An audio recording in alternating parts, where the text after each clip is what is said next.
All right, hello everyone, and sorry there was no music. By mistake, the microphone was off. Do you want to hear the music? We can play it, no problem.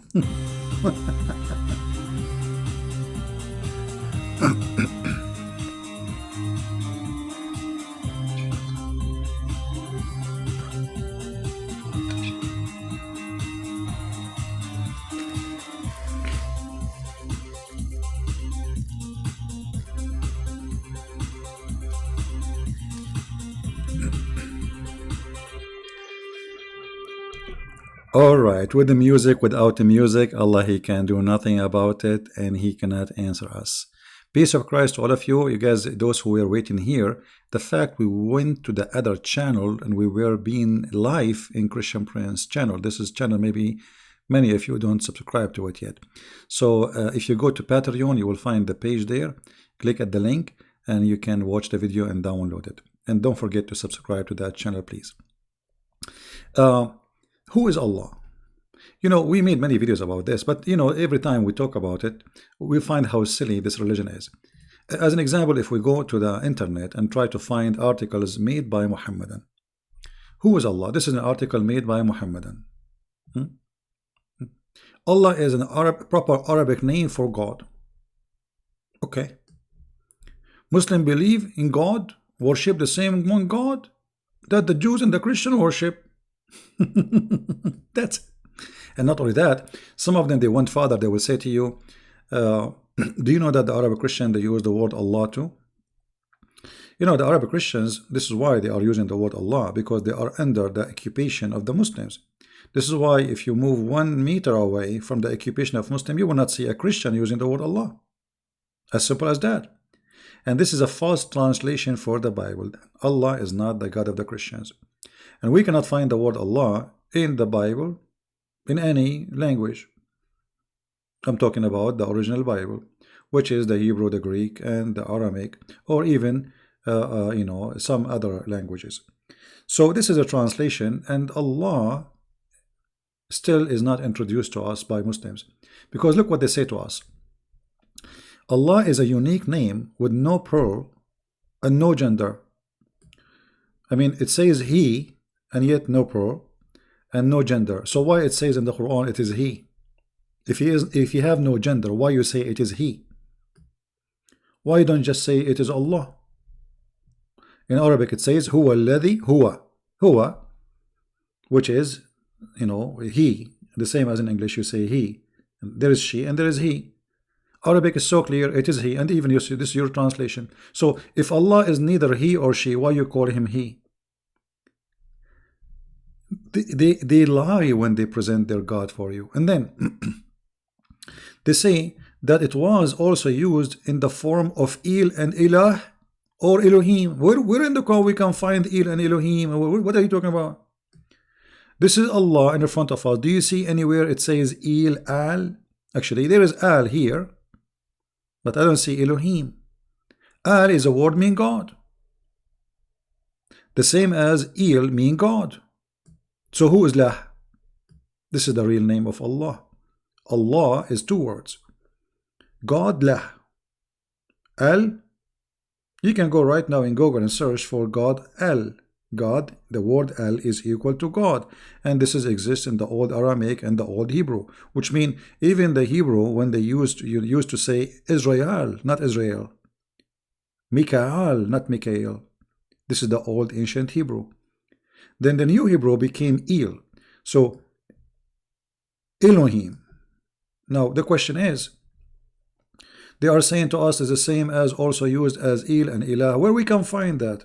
Where in the Quran? Why Allah in the Quran never said Elohim? Because Elohim is a plural word.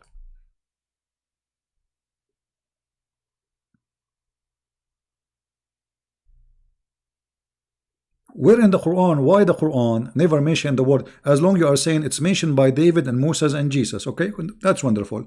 Where we can find Elohim in the Quran? Why they are posting something have nothing to do with their books? It's just to deceive you.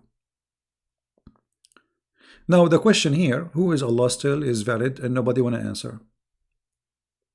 If you search for other articles, there's many of them, nobody answer. We open this one, Discover Islam. Let us see who is here. Islamweb.net. Who is Allah? Do you think they will have an answer? No. Speeches. They don't even know what the name means. Who is a Muslim here? He can tell us what the word Allah means. If there is any Muslim here, he knew. Any Muslim? Didn't know. What Allah mean? The word Allah. I mean, every word have a meaning. What Allah mean? Didn't know, because this is not an Arabic word. The same as the word Israel. They do not know what Israel mean. If you ask a Muslim what Israel mean, he do not know. Okay, what Moses mean? He do not know. What Isa mean? He do not know. What Gabriel mean? He do not know. What Jacob mean? He don't know. So what do you know? All the names they have in their cult is a theft, including the name of their God.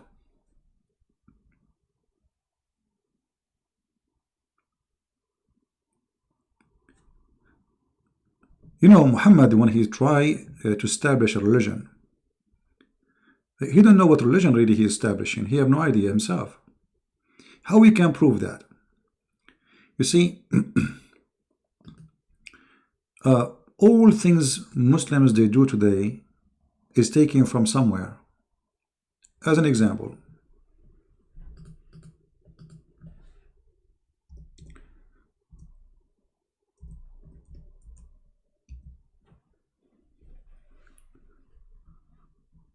Muhammad, he used to fast a day, it's called the day of Ashura. Okay. What is Ashura? Any Muslim can tell me what this is Ashura is?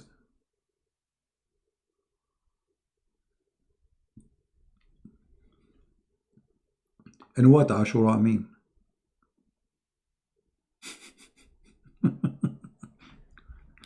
What Ashura mean? Do you even know? Or you don't know? I mean, what kind of religion is religion? Why Muhammad he did fast Ashura? Who is a Muslim? Want to tell us? If there is any Muhammadan here, want to volunteer and tell us what this Ashura is? What this occasion here? Why your prophet is fasting this day? Anyone knows?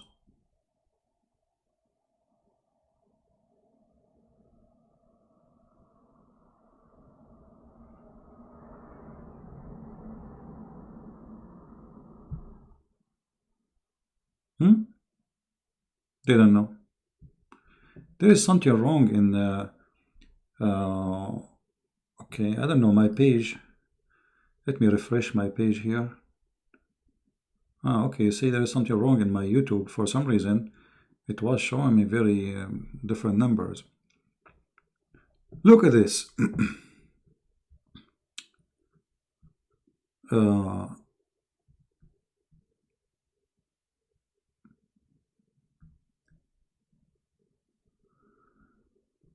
Look what Aisha she is saying, not me. Not me. This is not a Christian Prince saying that. Okay, you want to go after Aisha, because they will bite me immediately. During the pre-Islamic period and ignorance, Quraysh used to observe the fasting of day of Ashura. Okay, but Quraysh is pagans.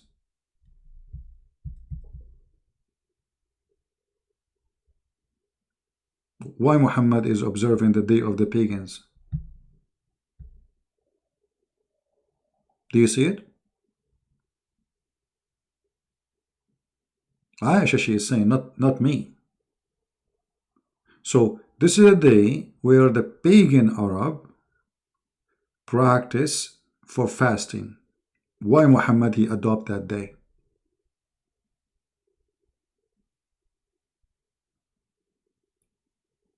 Here it says, but when he came to the Medina, he fasted on that day and ordered the Muslim to fast it.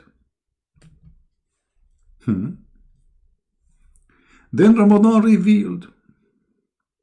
Ramadan fasting became obligation and the fasting of Ashura was given up. I mean, what's wrong with this prophet?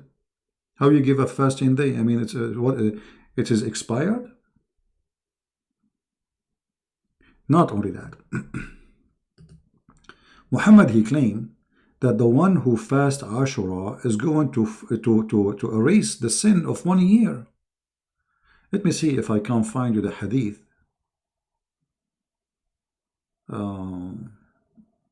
Here we go. Read carefully. And this is Sahih hadith. This is Jami' al-Tirmidhi. It says here, Sahih hadith number 752. The Prophet said, fast the day of Ashura, for indeed I anticipate that Allah will forgive the sin of the year before it. Man, this is very powerful day.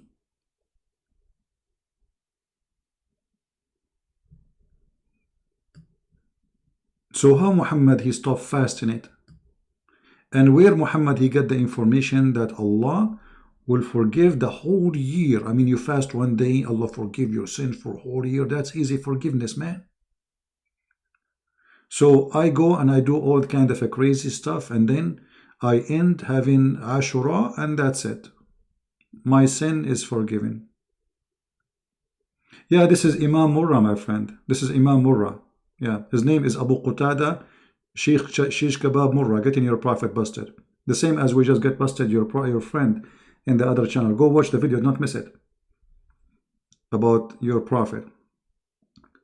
So who is this Muhammad, and what religion he is starting here? Why he is adopting fasting, claiming that this is a fasting will forgive your sin for a last year? But this is the fasting of the pagans. Different hadith says that this is the fasting of the Jews. So which one of them is lying? And if it's a fasting for the Jews, why you adopt the Jews? And how you confirm that this is a true fasting of the Jews? What if the Jews are if the Jews are lost? And even Muhammad, he claimed Allah, he cursed them, he made them pigs, monkeys, rats, lizards, all names, or animals. So why Muhammad adopt something the Jews are adopting? Do we have any Muslim have an answer? How fasting a day can erase a sin of a year? Where Muhammad get this from? And how this day is not important anymore?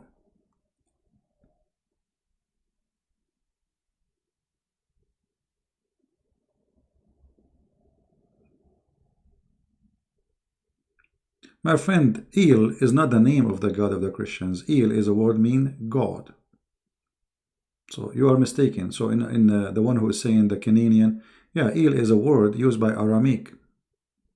All those languages are born out of the Aramaic. So El is a word mean God. Doesn't matter which God. However, in the Bible is used. And when the Bible speaks about God, obviously this is the God of the Bible, not any God. Alright, so when you say Elohim, you are talking about the God of the Bible. Especially the name is mentioned in the Bible. Now, it's just a word. There is no name in the Bible for God. Like when Moses asked God, what is your name? What I will tell my people? He said to him, say, I am Yahweh, I am who I am. That's not a name. That is just, it appears like a name, you know. This is how you call me, this is my name. But what is the name? I am. There's no really a name. So El is just a word meaning God, the same as Al. Right? So like struggle with God, you know. This is why like Jacob and all of them is about God. Mihlalil, you know, and Ishmael, Mikael, Gabriel. But there is no name real, you know. This is those people who struggle with God. El is a word meaning God. Now,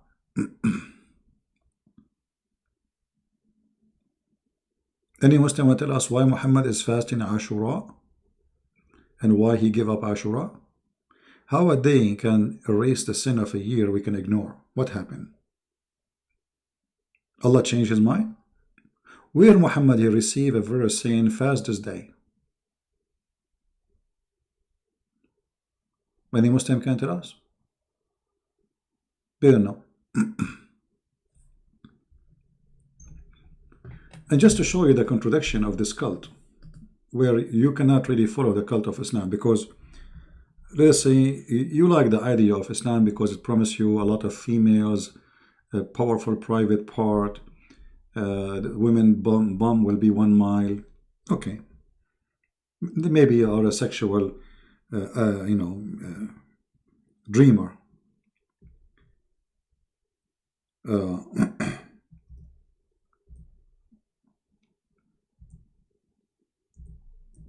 If we read the hadith,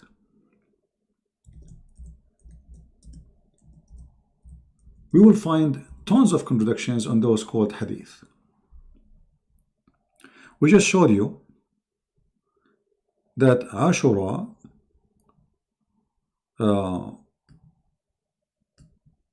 is a day where the pagan used to practice. Right? This is what Aisha, she said. If you go back a little bit here, it says that. And this is Sahih Hadith.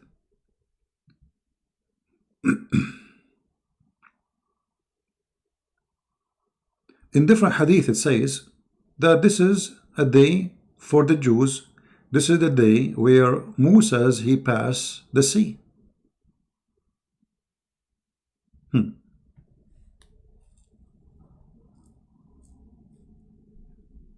The day of forgiveness.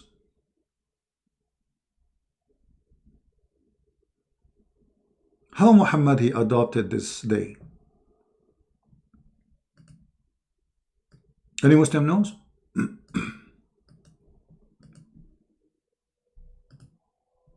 Because this will tell us really a lot about Muhammad. Let us see. As long as no Muslim there to answer.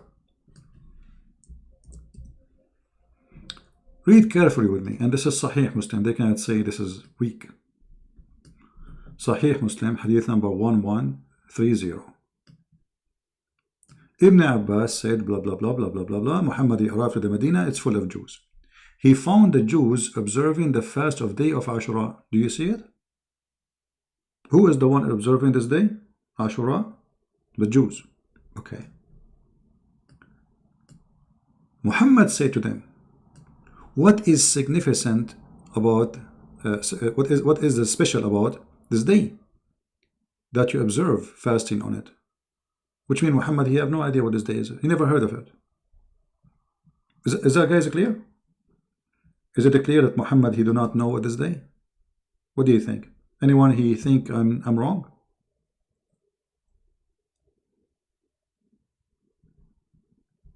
Am I heard?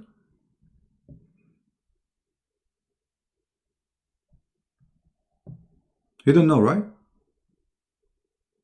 Because if he knew, he will not ask. Do we agree? He is asking them clear answer. What is special about this day you observe fasting? They said, this is the day, is a great day when Allah deliver Moses and his people from and drowned the Pharaoh. Look at this. Muhammad is a prophet of God.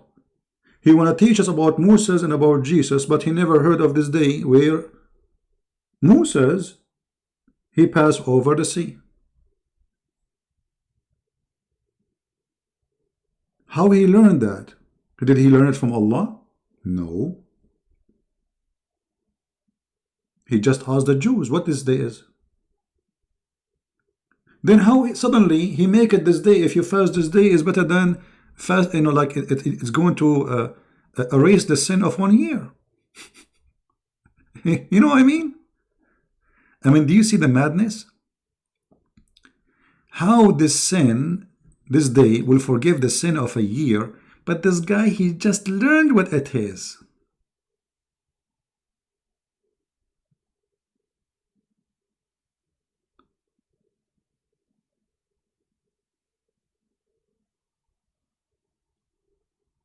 Do you see how we got this funny, filthy, liar, cult leader busted? So I claim to be a prophet, yet I do not know which day is the day where Moses, he crossed the sea. I claim to be a prophet, but it's not my God who tell me what this day they are fasting. It is a Jew. I walk by the Jews, I say, what this day? They say to me, this is Ashura. This is the day where Moses he passed. This is the day where God, he, not Allah, where God, he drawn the Pharaoh. Muhammad, he never heard this before. Obviously. Isn't it obvious?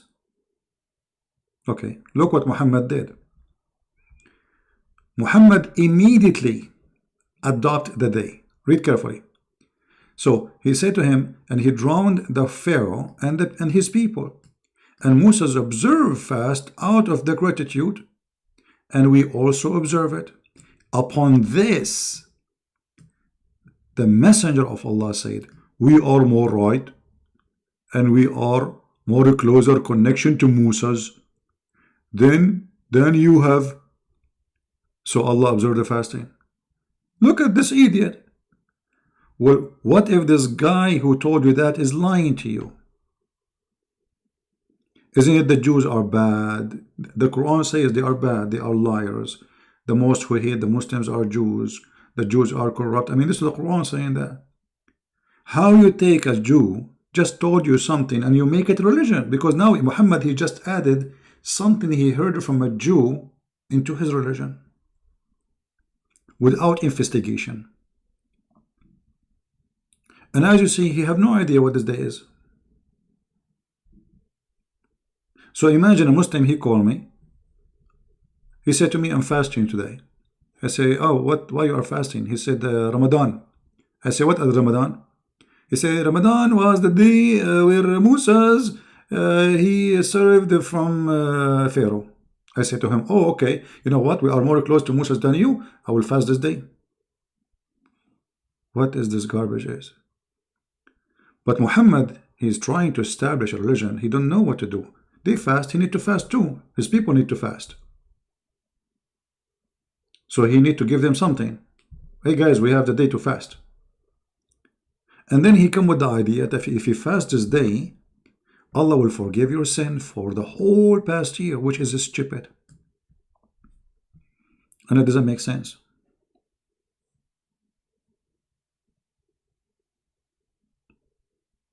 Because that means I can go and do all kinds of crimes and then just fast a day at the end of the year and bingo. I mean, what a big deal fasting a day. Actually, I fast every day. I fast without fasting. I mean, you know, for me, I eat like once a day most of the time, and which means for the coming 24 hours, I don't eat. That will make my sin gone. That's it, one day. Here is a great example that Muhammad is just a fraud. Without investigation, he adopted the day, and not only that, he made it the great day. Suddenly became a day of forgiveness. Just because a Jew, he said that to him. If you go in different hadith, you will see Muhammad, the Jews, they got him busted that he is copying them. So look what he said. The Jews, they start saying, this guy, whatever we do, he tried to do the same. Once Muhammad, he was leading a prayer in a funeral for somebody, one Muslim maybe, because Muhammad, he prayed only on Muslims. The Messenger of Allah used to stand up for a funeral until the corpse was placed in the grave. Read carefully, guys. A learned Jew.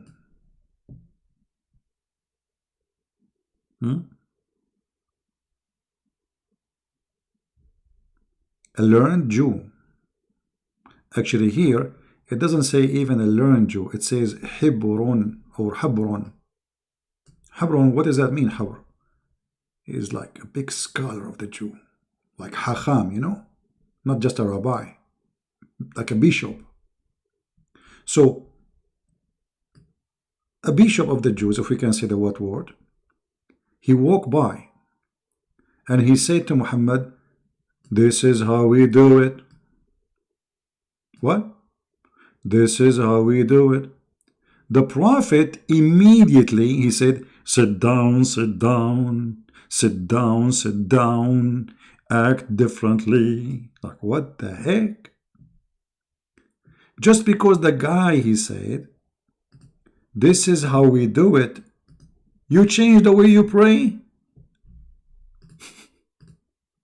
What happened? You know what I mean? So what if the Jew, he said, this is how we do it? But because he feel guilty, he is stealing from them.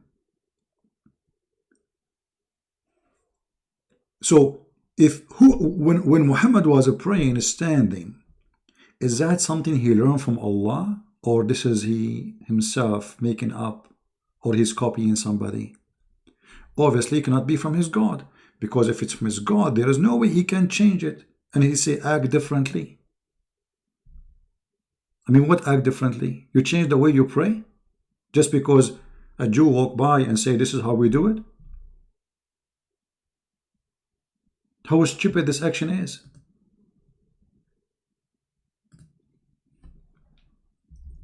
Here you notice clearly the fraud of this Muhammad.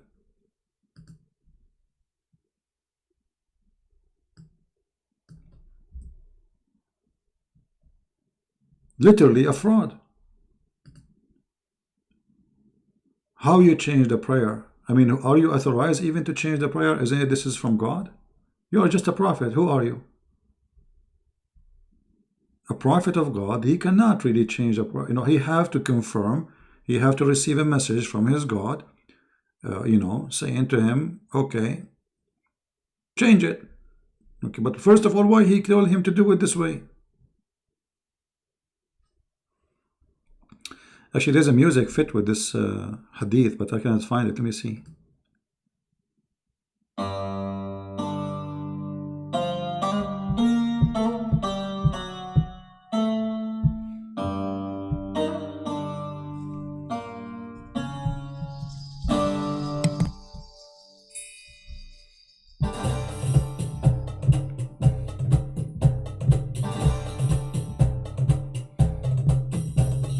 This is how we do it. This is how we do it.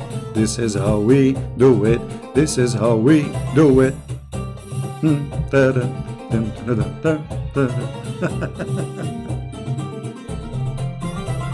Sit down, sit down, sit down, sit down.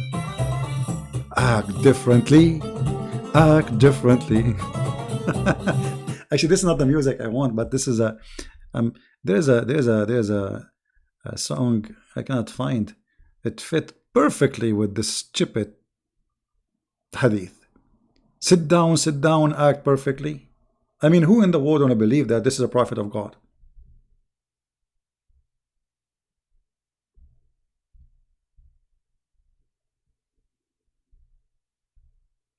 And how and who is authorizing this man to change the way the prayer is?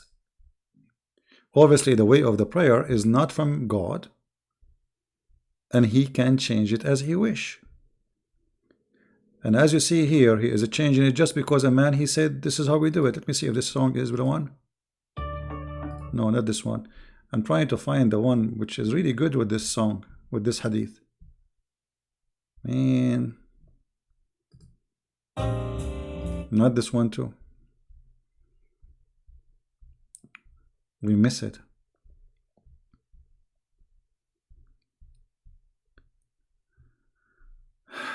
Oh boy. No. I cannot find it, sorry. Do we have any Muslim have any comment about this? Who gave the authority to Muhammad to change the prayer from standing to sitting?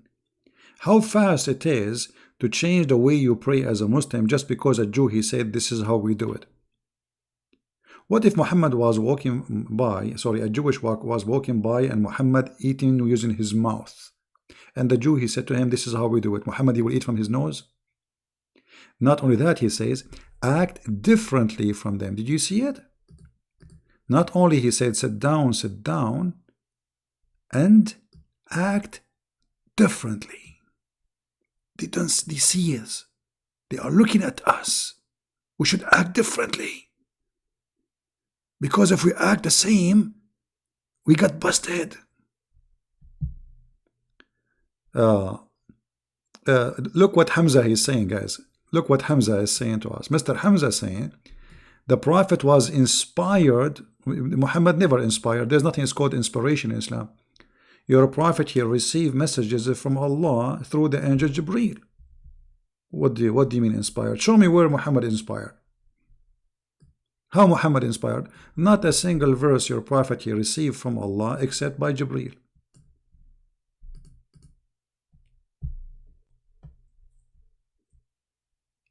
Right? And as you see, the Jewish guy just walked by.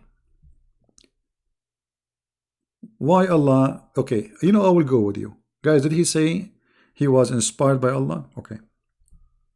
That means Muhammad was not inspired by Allah when he was praying standing.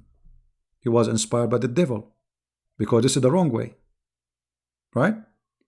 If Allah is the one who told him, sit down, act differently, then who is the one who said to him, stand up, and pray this way? The devil?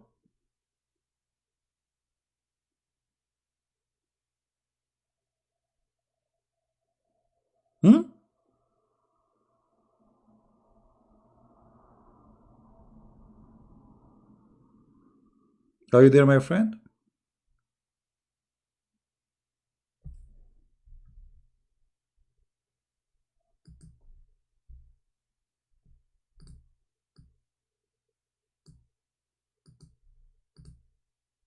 What happened to Hamza?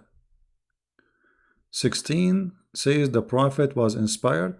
That will be funny, because that's mean the whole Quran is a shish kebab. Because if the Quran saying Muhammad was inspired, and that's mean there is no Jibreel. I understand what you are saying. I understand the Quran says yuha, right? Wahi. But we know what wahi is. Wahi is a delivery by Jibreel, and which means Allah here used the wrong Arabic word. Because wahi is inspiration, and there is no need for Jibreel. But Muhammad never received inspiration, he received delivery. Which means the Quran, again, proven to itself to us to be stupid. Because how you say that Muhammad, all the Quran received it by delivery, and then you use the word wahi, which means inspiration. And you are right, the word wahi means inspiration. وَإِنْ هُوَ إِلَّا وَحْيٌ يُوحَى, chapter 53, verse number 4. But Muhammad never received inspiration. He received delivery from a guy, his name is Jibreel.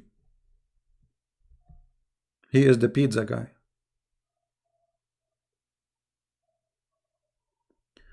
Muslim, they say Muhammad and Moses are alike. I will tell you why. I will give you an example. Muhammad, he have a great testicles and a penis. Okay? Muhammad, he have a great testicles. We just showed you the hadith, if you remember. I don't know how many of you watched the video, by the way. I just made a video 15 minutes ago. You can go to Patreon and click at the link, and you can see it. If you remember that there is a hadith where the Jews accuse Moses that he have a problem with his penis and his testicles.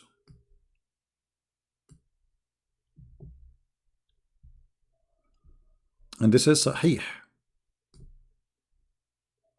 Alright? So according to Muhammad, this is Muhammad's story, Moses was afraid to expose his private part. This guy is like Christian Prince, he don't want to expose his private part. Coward me. Moses, you don't want to expose your private part? Like, is it supposed that prophet of God expose their private part? Go between the people?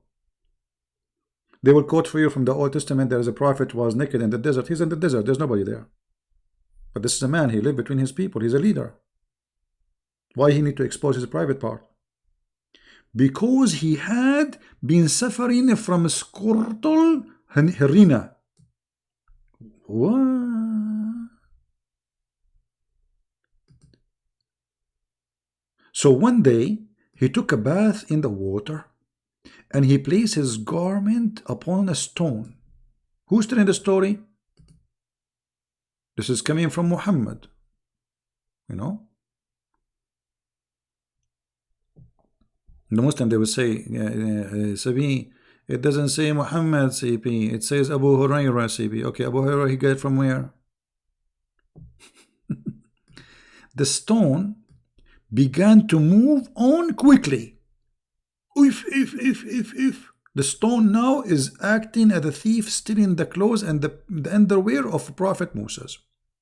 Then he followed it, and he struck it with the help of a stone, saying, "Oh stone, oh my garment, oh my wallet, oh my cell phone." See what? Don't ever let your clothing or wallet or in a rock next to the beach. So he chased the stone, and he was screaming, saying, "Oh stone, oh my wallet, oh my garment." And then until he stopped near a big gathering of the children of Israel. And this is how they saw that his balls and his penis are very healthy. Actually, in different hadith it says this. Look at this.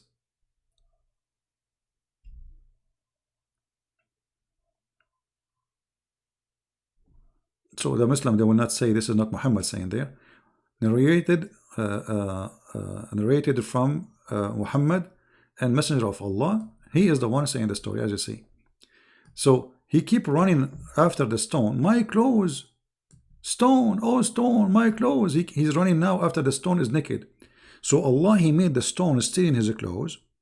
So every single person in Israel, including women and children in the street, because he's in the street, will see Moses' private part. Then, and Banu Israel, the children of Israel, they had a chance to see his penis. Moses' penis like was wee. And then when they saw his penis, they say, by Allah, Moses does not suffer from any element. True story. You know what? Imagine if we Christians believe in this story, what the Muslim would do to us. Imagine if a Christian prince, he come to you one day and he told you, I put my clothes in a stone next to the beach, and then I was in Miami, and you know, I want to take a shower. I took a secluded place because I don't want anyone to see my private part. And then Allah, he made the stone run with my clothes, and then I chased the stone until I arrived to the downtown of Miami, or Miami Beach Boulevard. And then all people in Miami Beach, they start saying, wow, look at this, man. His is so good, man. Actually, they were saying, this is so good to be true. So Muhammad is the same as Moses. This is what they say. I mean, madness. Yeah. Now we go back to our topic. Obviously, Muhammad, he don't have a religion. He don't have God. You see, the God Allah is the God of the pagan Arab in Mecca. He's not like a different God. So ask yourself, why Muslims, they say that the Arab were pagan, yet they worship Allah?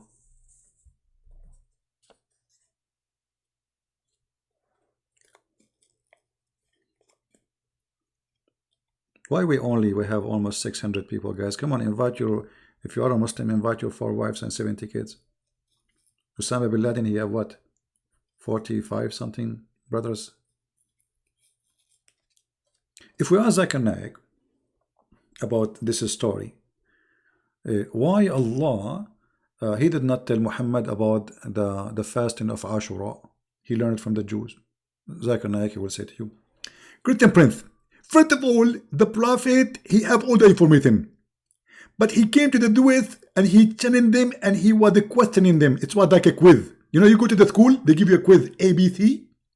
So the Prophet said to them, quiz number 1. What is this they? This is what the quiz. He said to them, read carefully. What is special about this day? This this was a quiz, brother. He knew, but he's asking them to see if they are studying very well. Okay, Zakir Naik, but he is asking them if they knew. They are fasting already that day. I mean, hello? Exactly. And you are stupid. They are fasting that day, but maybe they do not know why they are fasting. So they are driving, but they do not know what they are driving. Okay. That makes a lot of sense, Dr. Zakir Naik. And on top of that, the Prophet, he said to them, what is significant about that day? Which means he knew it is significant. If. I never, you know what, Zakir Naik, I never thought about this before. He knew already that it's significant at that day. Exactly. Do you see it said, he said to them what is significant? That means he knew it's significant. That is top intelligence. And tell us more. And if you read with me, it said, in this day, Moses, he overcome the Pharaoh, and Pharaoh was a drone. So it was a drone day. It was a drone day. Is that the drone like you go with this little tiny thing with remote control? And Christian Prince, I told you 1,000,000 times, you are stupid. Drone, read English. You don't speak English, you don't speak Arabic, and you are going to debate me. Okay, sorry, I thought I was saying a drone. I mean, there is an airplane these days, they use it. This is not, you're stupid. You don't speak Arabic. Okay, so now Prophet Muhammad, sorry, he was examining the knowledge of the Jews. But why he did not observe that day before he made this quiz?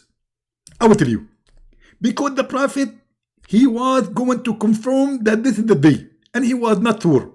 So he is not sure about the date, but not about the incident. Your Prophet, he knew about it, but he did not know what the date. I never thought about this. So how he can confirm the date? I mean, is a Jew. Don't the Jews, they lie according to Islam? Exactly. And the Jews are big fat liars. So how the Prophet, he accept a Jew statement to choose the day? Maybe this is the wrong day. Christian Prince, first of all, the Prophet, he was asking a good Jew, not a bad Jew. Okay, how you know he is a good Jew? He just went in the city and he saw the people, they are fasting. How he learned that this is a good Jew? I will tell you. A good Jew, when he is answering, he takes his head. As an example, I'm from India, and I'm talking to you now. And look at me. Do you see how truthful I am? Okay. So if he shake his head, that means he's truthful. If he don't shake his head, that means he is a liar. Exactly. And the Prophet was observing that. And actually, if you read in the text, it says, Moses observed fast. And the Prophet was observing what Moses observed. Oh boy. That's a lot of observation here. So just he walked by, and a Jewish guy, he said to him, this is the day where Moses was fasting and we fasted. As simple as that. Huh? So if Muhammad walked by and Christian Prince, he was there, and Christian Prince, he was a Jew. And Christian Prince, he was drinking Black Label. And the Prophet, he said to him, why you drink Black Label? Christian Prince, he said to him, because Moses in this day, he drink a Black Label. Moses observe it. Muhammad, he will just observe it blindly? Shouldn't he investigate such a day? And how in the world Muhammad, he come with an idea that this day will forgive your sin for a year, the past year? Obviously, this person is a fraud. He just copying people around him trying to establish a religion. The same, he copied the word Allah from the Arab before him. If you go in the Hadith, you will see this.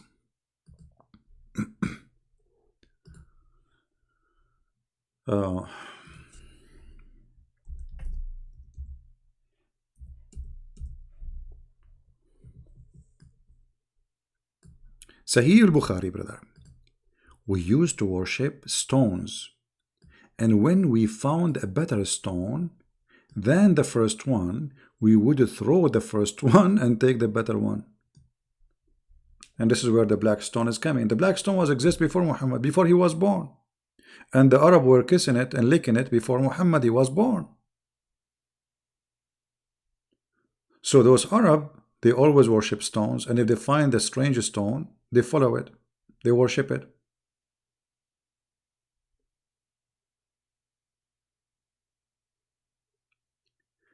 If you remember, once I have a chat with a Muslim website, I think it's called Convert to Islam something. If you remember, I posted on YouTube.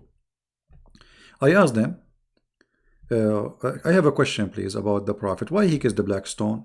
The guy in the chat, he said to me, because it's holy. And I said, and why it's holy? He started thinking, and then he gave me the answer. He said, because the Prophet kissed it. Have you ever heard of a stupidity more than this? What? Why the Prophet kissed the black stone? Because it's holy. This is the answer. Okay, why it's holy? Because he kissed it. Didn't know. Didn't know why he kissed it. He kissed it, we kiss it.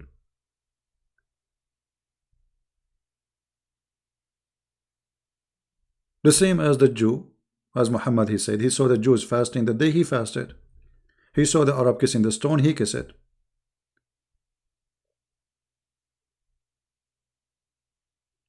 And not only that, you will find one of the caliphate, the companion of Muhammad, he got Muhammad busted.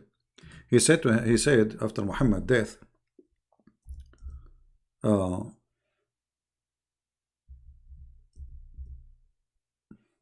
he said, this is Omar saying that, and this is Sahih Hadith, I know that they are useless stone. You're useless stone. Omar said, came to the black stone and kissed it. And he said, no doubt I know that you are a stone and can neither benefit anyone nor harm anyone. How more you want to prove that this is a pagan practice? Had I not seen Allah Messenger kissing you, I would not have kissed you. Do you see it? But look, Muhammad, he said that the black stone is going to come in the judgment day, is going to have eyes.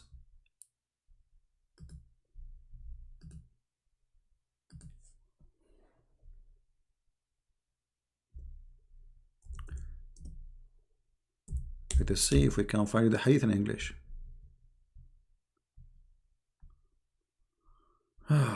Lord have mercy.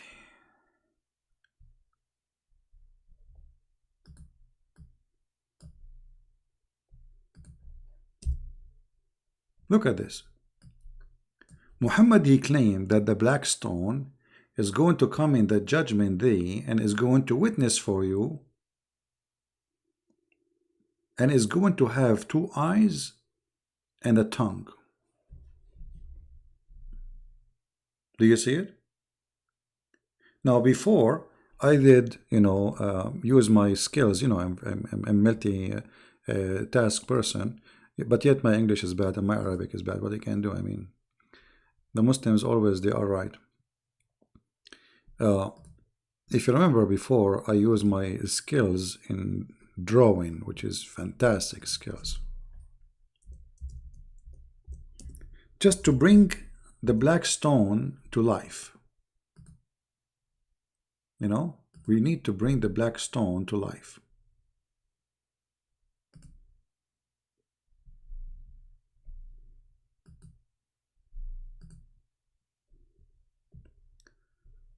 So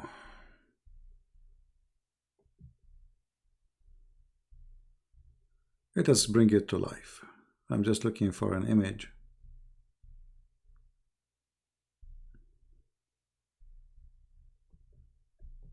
All right. Oh, this one is small.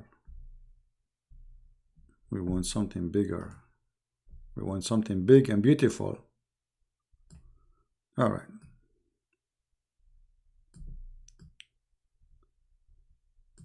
So according to Muhammad, the prophet of the Muhammadan, who is very powerful in bed and sex. He have the power of 30 and 40 men, who his private part never sleep, as they say, which is proving that he's a prophet. This stone is going to have 2 eyes and mouth and tongue. So this stone is going to be like this.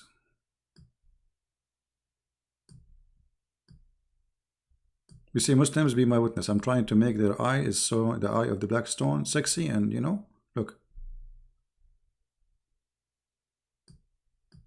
And not only that, I'm going to add lashes. Here we go, just to make you happy. I mean, we don't want a black stone to look bad or something.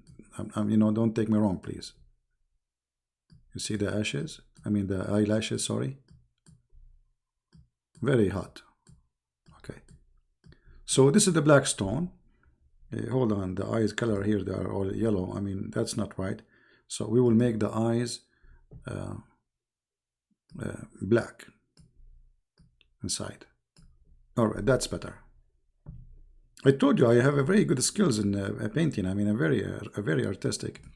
And then there's a mouth, and the mouth of the black stone for sure will be hot. I mean, big lips, perfect for kissing, because the Muslim will kiss it. Looks like a banana for me, but anyway, this is the mouth of the black stone, and now it's time to draw the tongue. Well, tongue usually is going to be red. So this is the tongue.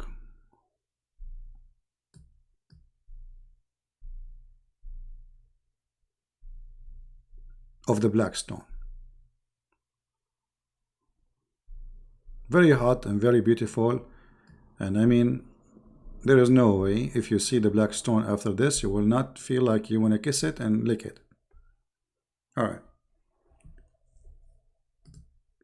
You know what? I want to convert to Islam.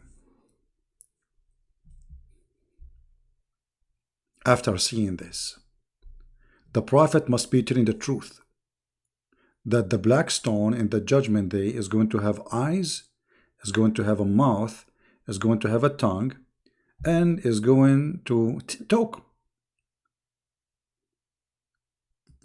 But hold on, didn't Omar, he just said that I know that you are useless and harmless and there's no benefit from you? And Muhammad saying no, there is a use, is going to witness for us in the judgment day. So one of them is lying. Which one of them?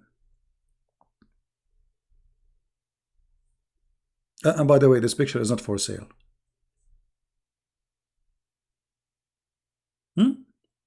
Which one of them is lying? Muhammad or Omar? Omar, he said this stone is useless. There's no harm from it. There is no use from it. No benefit. Muhammad saying is going to come and have eyes, and different hadith says even is going to be, it is the right hand of Allah. So which one of them is lying? Muslims, who want to tell us?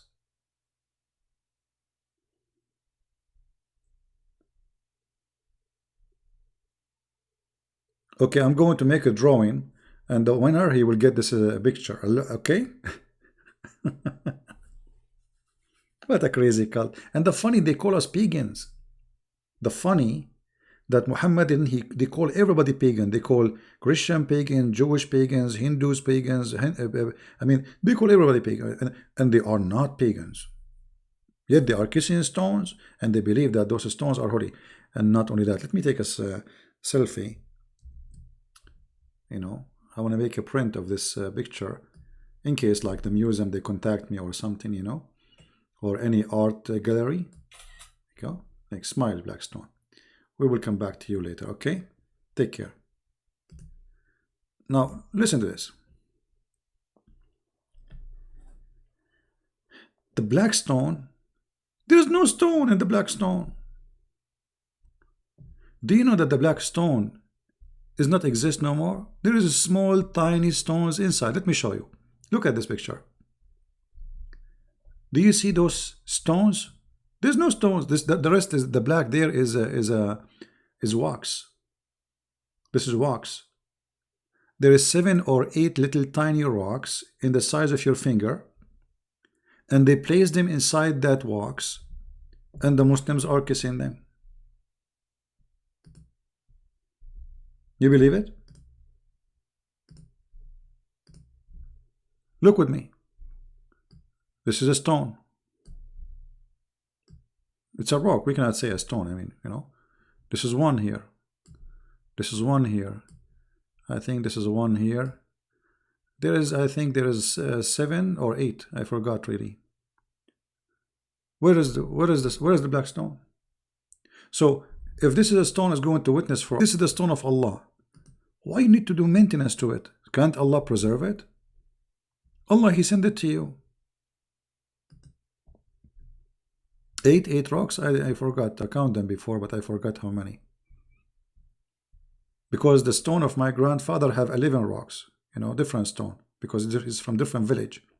Muhammad is from different village. They have 7 or 8 stones. What is this? Let me show you how they do maintenance to it.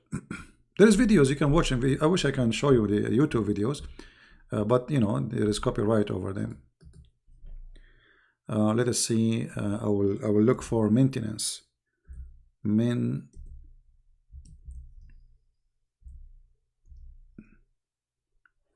Give me a second. I will search for it.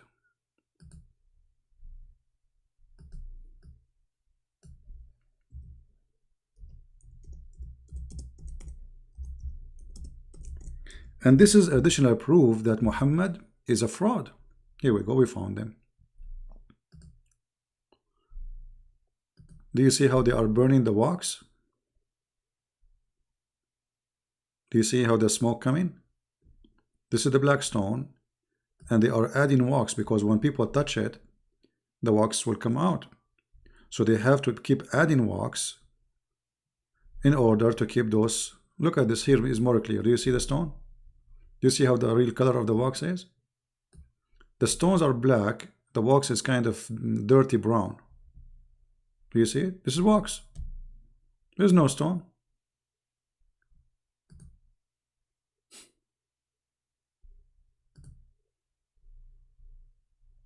So how this can be from God? Just want to show you one thing will bring the end of Muhammad and his cult. The Muslim, they say that the Kaaba is the most valuable house. This is the only house for Allah in this earth, correct? Okay.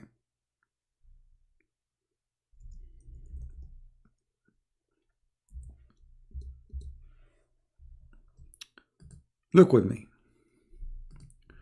The house of Allah is flooded by the sewage. In Mecca and Medina, there is no sewage. Always through history, there is no sewage. They have a septic hole, you know. I mean, there is a hole beside the house where all your dirt and poop go there. And actually, this is the case for most of Saudi Arabia. So when the rain comes, it's going to take whatever there, whatever in the houses. All the poop will come out, the rain, the dirt, the mud. All of it goes and cover the Kaaba. Look at this. Okay, question. The Muslim, they say that the house of Allah location is chosen by Allah. I mean, don't you see that your God Allah is stupid? He could not find better place than a flooding place. I mean, I choose my house in a place where it's going to be flooded and all the poop will come to it. I am God. And not only that, let us say Allah maybe He did not notice there is a flood there. Can't Allah He raise the land? He can say, raise up, go up, go up. The Saudi, after they get the oil, they start spending a lot of money, hundreds of millions of dollars, to prevent the flood from coming to the Kaaba. Why Allah don't solve the problem without the American engineering?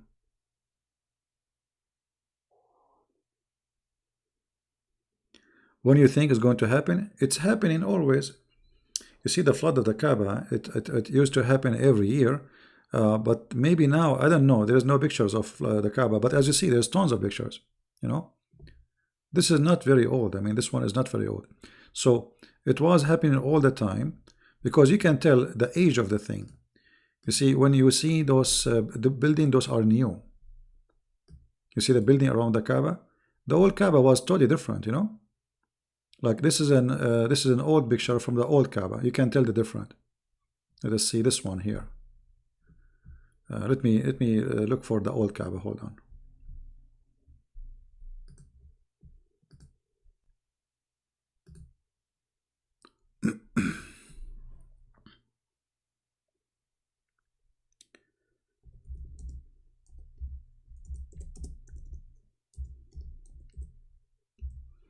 The old Kaaba, it looked really funny and looked really bad. Let me find you some pictures. There we go. This is the old Kaaba. Look at this. Look what we have today, marble. And look, this is the Kaaba. Do you see it? Few tiny houses around it. That is the Kaaba. Look at this. This is not long time ago. Do you see it? This is the Kaaba. Small, tiny square, smaller than my backyard. Honest to God, my backyard is way bigger than the whole Kaaba and the whole village around it. This is the Kaaba. Look at this. Look at this.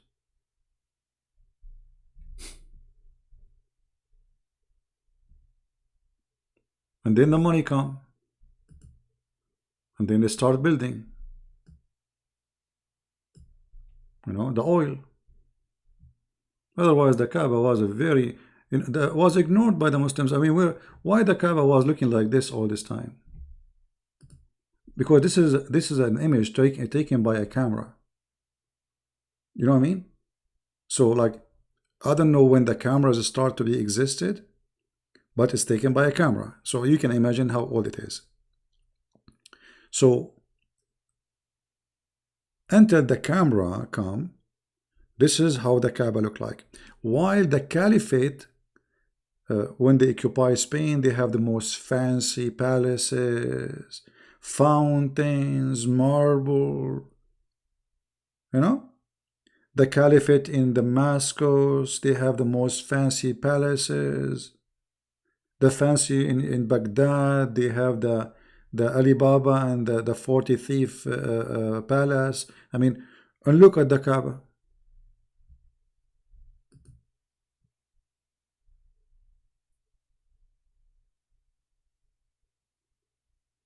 Now they have marble. They have even the air condition have like a mist air conditioning. I mean, if you go right now to the Kaaba, you will not believe this is the same Kaaba. What is inside the coop? There is nothing. It's a room. And actually, the Kaaba used to be without a roof. If you have my book, you will see the reference that the Kaaba used to have no roof. And the reason they install a roof for it, you know, the Arab, they used to be in competition. There is 26 Kaaba in the Arabian Peninsula. And every town have their own Kaaba. It's the same, you know, it's a marketplace. It's like a bazaar. They buy, they sell there, and worship in the same time. So at night, the one who don't like your Kaaba, they want to bring customers to their Kaaba. They come at night and they throw garbage from the top of the roof, from the top of the wall. This is why they keep making the wall higher and higher and higher, and then at the end they decide to install a roof.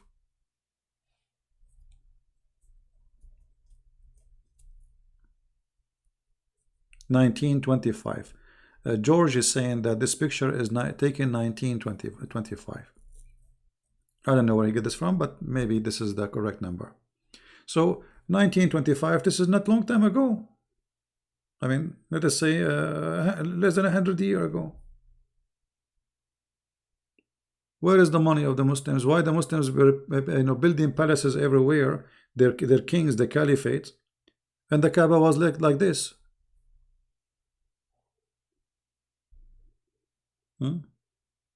But anyway, the most important thing for us, if the Kaaba is the house of Allah, why the house of Allah is flooded? Do Allah have insurance? I hope so. Hey Allah, did you buy insurance? Because your house is flooded. And the flood happened always over. Look at this picture here. This is the Kaaba after, like, it's getting advanced. Look at this. market, bazaar around it. You see the bazaar? This is market, stores. And there is a fence, like a fence you use for a dog or something. I don't know if you can see it. And people go around and look, the Kaaba is empty. Why there's no people? Nobody. Look.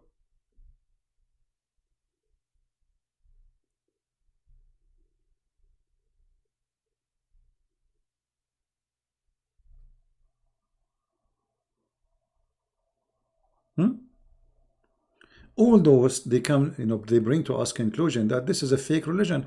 Why Muhammad even he adopt this Kaaba? This Kaaba was the Kaaba of the pagan, and suddenly Muhammad he claimed that this is built by Abraham.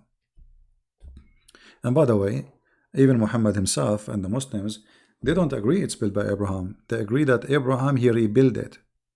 They claim that the first one who built it was Adam. Who remember where Adam is coming from? Anyone remember?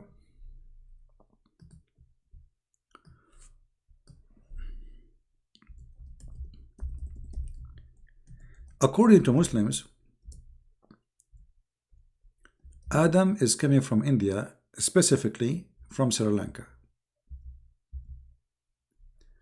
And this is the footprint of Adam. But as you see, this is a temple for the Buddhas. And the Muslims, they are fighting over it. They want to take it because this is for Prophet Adam. But the Buddhas don't believe in Adam. Who is Adam? What Adam? This is a Buddha temple. So they believe that Adam was sent down to India, specifically Sri Lanka. And then Allah, he told Adam to go and do Hajj to Mecca. Now hold on. You know what? I want to go with this stupid claim. Just give me a second. I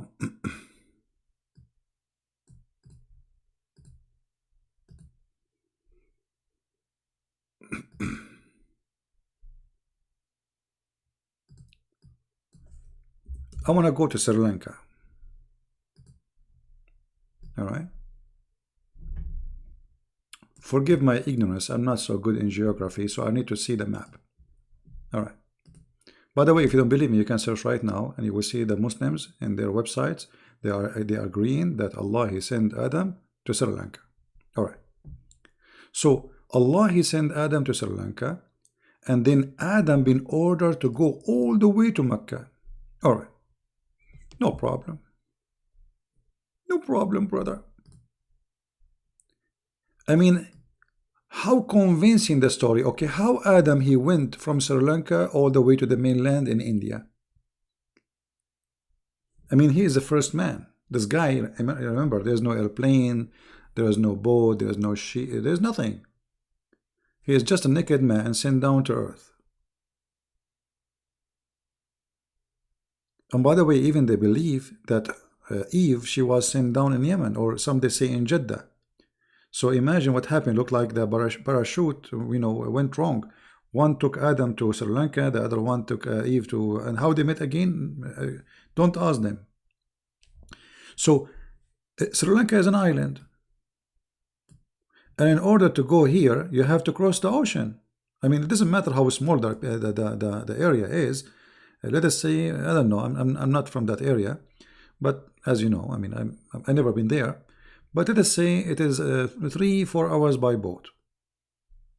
How Adam he crossed from here to go to, and then after he crossed all the way to India, he have to go. Look at the map, just to show you the stupidity of the story, which I find it, by the way, very important for us. So this is Sri Lanka here. Let us draw a line.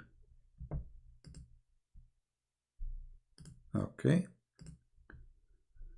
From Sri Lanka, Adam he have to swim in the ocean, then he go all the way to India, then he cross in Pakistan, which is part of India at that time, and then he go to Iran, and then from Iran he have to go to Iraq, and then from Iraq he have to go to Saudi Arabia, and then in Saudi Arabia he have to go all the way to Mecca.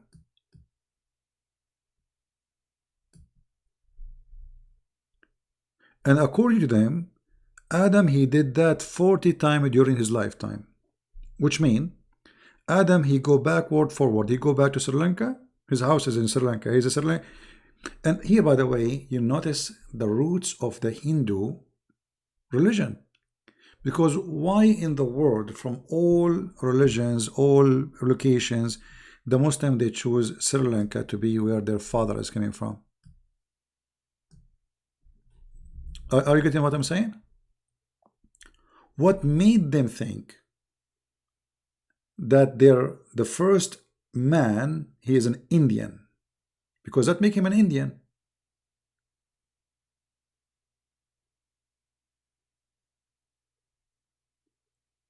And this poor Adam, he went backward, forward 40 times. Again, number 40. You remember? The Prophet was given the power of 40 men in bed.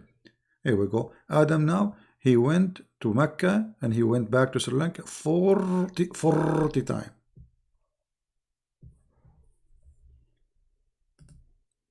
Here, we go back to the black stone. Do the Hindu have a stone which they believe have to do with their God? Anyone remember? What stone is that? Which is black, and it's a sexual part. What they call that stone? Who is here from India? He can help us. What the stone which the Hindu, they have in their temple, which is a sexual stone?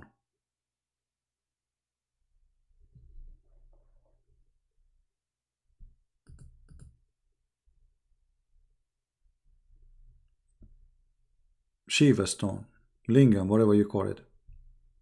This is exactly what the black stone is. The black stone was made in the shape of a vagina. Did you notice? Did you ask yourself why the black stone is in the shape of a vagina? I mean, what this shape for? Where this shape is coming from?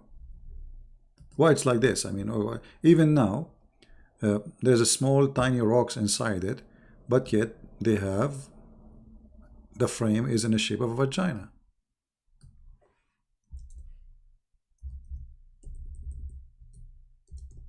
Let us go back to the black stone.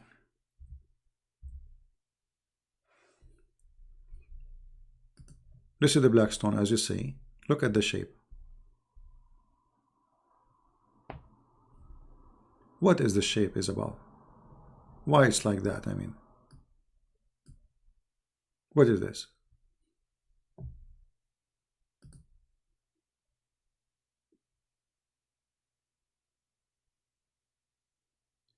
In the book of Tafsir, it says that the black stone was whiter than milk, but it was darkened by the sin of the women, period. Who is a Muslim here? He want to challenge me to prove that this is what it says in your books. Any Muhammadan? The women, period. Why? Because this is the fertility stone, sexual stone. So women who they are not having babies, they go and simply they touch the black stone after touching their private part when they have their period. They don't want to have period no more, because period means you are not having a baby. So in order to have a baby, you have to go to the god of fertility. And this god, he have a stone in the shape of a vagina. The women, they place their hand in the front, inside it, after they touch their private part. And the men, after that, they come and they insert their private part inside the black stone. So the women, one day, they will get a baby. If you go actually in the hadith, you will see, it says,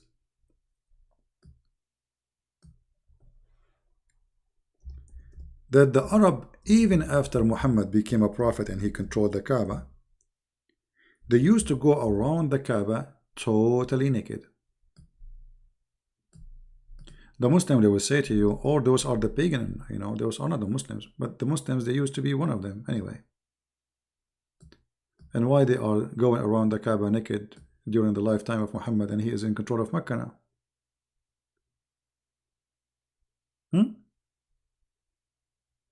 What was the practice where people go naked? Read it. I'm not saying that. This is Sahih Muslim, and this is Sahih al-Bukhari. This is al-Bukhari here. Why they are going naked? What is the religion? What is the religion required, or what kind of religion it's required? If you go inside the Kaaba, around the Kaaba, you have to be naked. What is the practice there?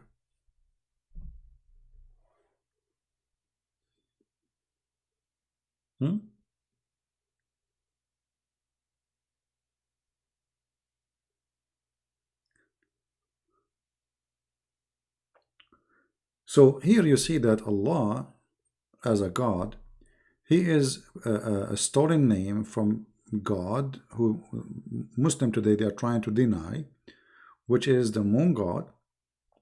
And the funny, you will see somebody, well, how the Muslim they worship the moon god, but the Quran says don't worship the moon. Well, who said the moon god is worshiping the moon? The moon god is the one in control of the moon, the God who is in control of the moon, and the sun god is the one who is in control on the sun. So each one of them, he is in control of certain element. Do you understand, guys, what I'm saying? When we say the moon god, doesn't mean that the moon is the one who is the God. The moon has a God, he is the moon god. The sun has a God, he is the sun god. The reason the Arab, they worship the moon god, because they hate the sun. The sun killed their animals, make them thirsty, extreme heat. They are living in the extreme hot desert. The moon is nice, it's kind, it's the time we sit, have fun with family, and we talk, and we make poetry, and we sing. It doesn't harm us. So there was a competition between the sun god and the moon god. Those who worship the sun god are those who live in, like a cold area, which makes sense, because simply they need sun, it's cold. And those who live in a very warm, hot area, they worship the moon god. However, the religion, they were in competition between which one to worship, the sun god, the moon god, which means you might find somebody who live in a cold area and he is worshiping the moon god, and vice versa. And the number of those who worship this god or that god, it changed by time. So sometimes the majority became the moon god worshipper, and sometimes the sun god worshippers.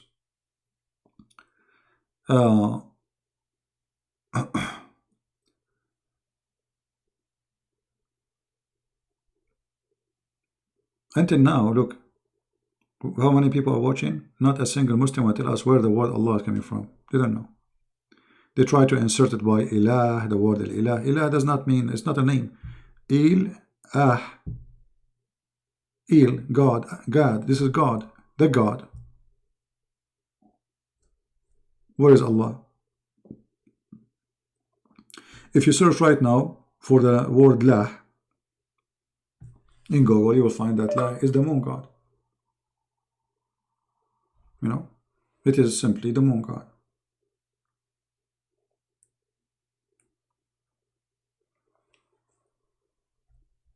And by the way, the name is not the problem. The problem, they still observe the same religion. The Kaaba, the black stone, praying in direction of the Kaaba, it's the same cult.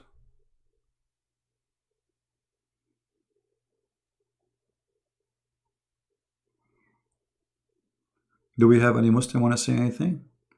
Hey guys, did you watch the video which we made just an hour ago before we start?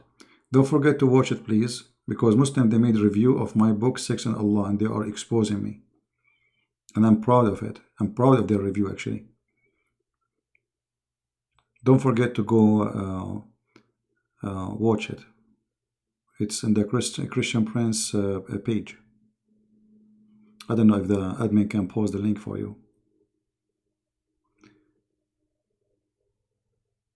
Do we have any Muslim want to say anything? How does God function? Now, let us go to something else. Should I stop, guys, and continue tomorrow, or we continue? Who's getting tired? Who's getting tired? Anyone getting tired? Yeah, this is the link. Phil is posting it. Click in it, and you can watch it later. It's just, don't forget to subscribe to that link, because this is just another account of mine as a backup. We have many backup accounts.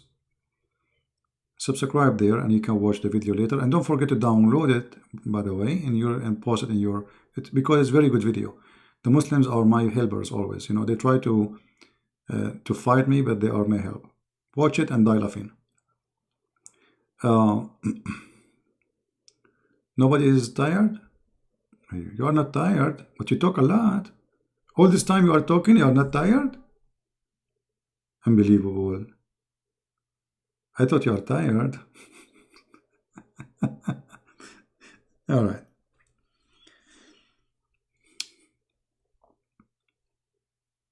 Do we have any Muslim want to say anything before we continue? Who is here first time? Are you here first time? If you are here first time, I advise you to leave, because you will be addicted and you will keep coming and coming. It's not good. Just go.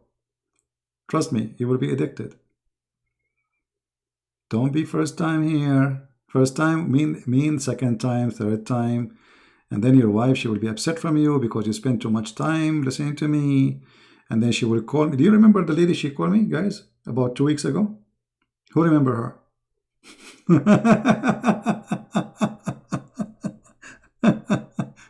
She was upset because her brother, he don't switch the channel all the day. He's listening to me, and she's asking me, please, please. So I'm just warning you. All right. So, if we try to understand who is Allah, forget about the name. What about the nature of Allah? When you debate Muslims, if you watch what it's called debate between brother David Wood, which really I admire very much, because this gentleman, he is doing his best to reach out to people, to explain to them what the cult of Islam is. In his debate with a guy, his name is Mimi Hijab, when David Wood, he said to him, Allah has parts. What Mimi Hijab, he said to him? Who said so? So Muslims, when you speak to them, you cannot learn about Islam from a Muslim. They deny in a second. Anything will be embarrassing. Anything is embarrassing to their cult, immediately they deny it. Which means when we debate Muslims, we are not really debating. It's like cornering you. It's not a debate. It is you and me playing like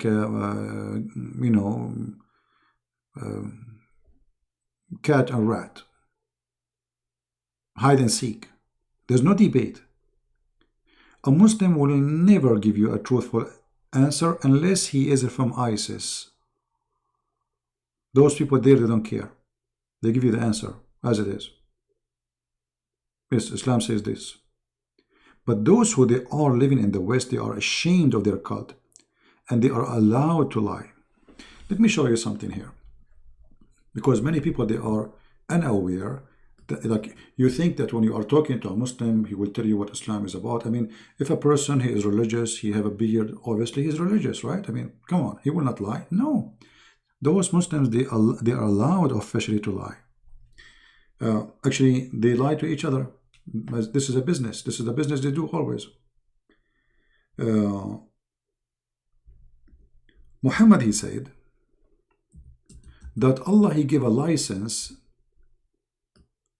for lying in 3 cases.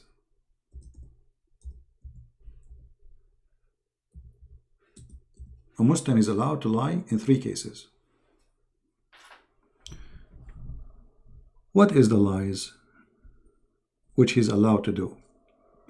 It is not lawful to lie except in 3 cases. Something the man tell his wife to please her. So you can lie to her. Like she asks you, did you marry somebody else on the top of me? You say no, for sure, I love you. You are the only one. That is a good lie. As an example, lie during war, and Muslims believe that they are in war with us. You know? And then lying to fix problem between people. So what we learn from Muhammad is that Allah approved lying, the wife lying to his wife, the husband lying to his wife, which is awful and ugly and disgusting. Imagine you marry a man and his God saying to him, lie to her. So you have no idea if he is saying the truth or not. And he will not feel guilty. He will never feel guilty lying to you. So good luck. Go and marry a Muslim. And then lying during war. During war.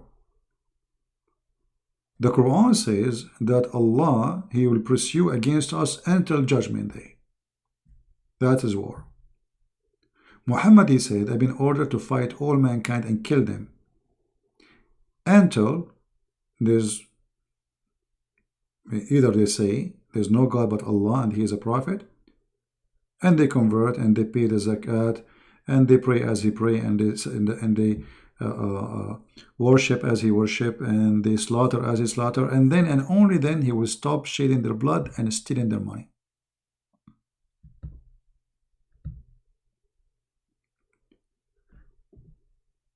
If you go in the Quran, let me show you this, because maybe this is not enough.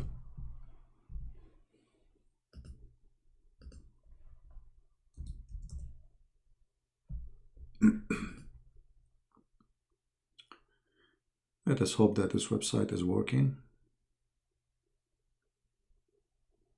You know, I apologize sometime. I want to go live on air, but my upload speed is bad. You know, my internet here is really good speed, but the upload speed sometimes is horrible, which is I need. You know, I do not need 400 download speed.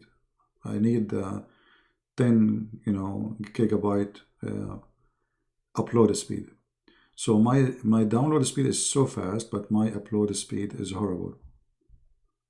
Okay, the website of the Kingdom of Jordan is dead.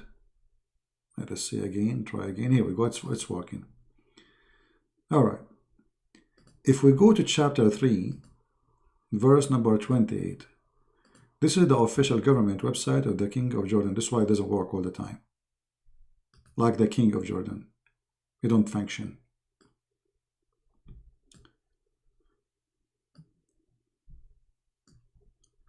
In chapter 3, verse number 28, this is called the chapter of Taqiyya. A Muslim is allowed to practice Taqiyya. And what is Taqiyya? Read carefully with me. This is not my interpretation. This is the cousin of Muhammad giving interpretation. A Muslim, he is not allowed to take non-Muslims as a friends. And the Quran and the Muslim call us the hypocrite. We are the hypocrites. Or the Jews or Christians as a friends. So as become mighty and honorable, so a Muslim, he cannot respect you really. So when a Muslim, he says, I respect you, he's just playing taqiyya. You know, lie. He's lying. He can say it, but he don't mean it. In a preference to the believer, the one who is sincere. Sincere about what? Sincere about, accepting you with honor, respecting you, or taking you as a friend. So the one who is sincere doing that, seeking might and honor by taking the hypocrites and disbelievers as a friend, he has no connection with Allah. So if a Muslim, he says to you, I respect you, I honor you, and he mean it from his heart, he is no Muslim. That's it, he's out of Islam. It's okay if he say it, but he don't mean it, just to deceive you. All right? So he has no honor, read carefully, he has no honor, mercy, which means Muslim can kill him because now he is apostate, or protection. No mercy, no protection, no honor. So Muslim, they will humiliate him, kill him, rape his wife, because he is taking the Christians and the Jews as a friends. And then says, taking it less, but yet, guard yourself against them. So Okay, well, I live in America, and you know, they ask me, do you support Mujahideen or you support America? Do you, if a war happen, which side you will take? ISIS or USA? Prophet Muhammad or America? What I will say? I have to guard myself. I say, sure, USA. Save yourself from them. Taken as it were security, as, but it's not really about security. Saving yourself from them by speaking in a friendly way toward them while your heart is like this. Have you ever saw an evil cult more than this? So a Muslim, he will say to you, we are friends, I respect you, I really respect Christians, I really appreciate I have many Christian friends, but a Muslim, he cannot take Christian friends.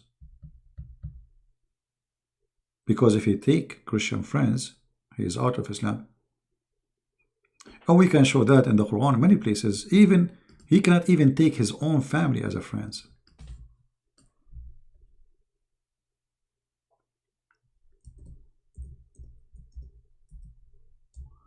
If we go here,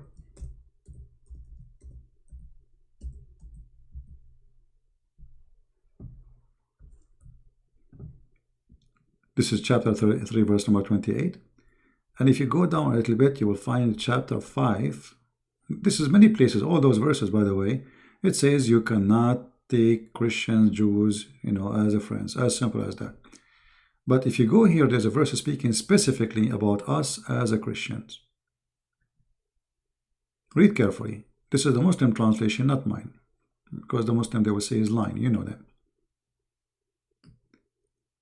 O who you believe, take not the Jews and the Christians for your friends and or protectors. Okay, so they cannot take you as a friend. So if a Muslim saying to you, I'm your friend, you will be naive to believe.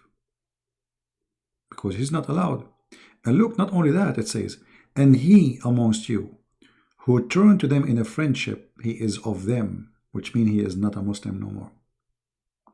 So if he really mean it to be friend to you, he became an apostate.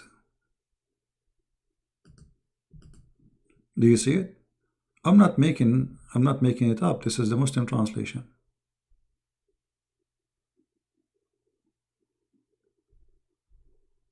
This is the Muslim translation. This is a Muslim website. It's not Christian Prince translating. Muslim say he's saying doesn't mean. Not only that, if you go to chapter 9, let us see.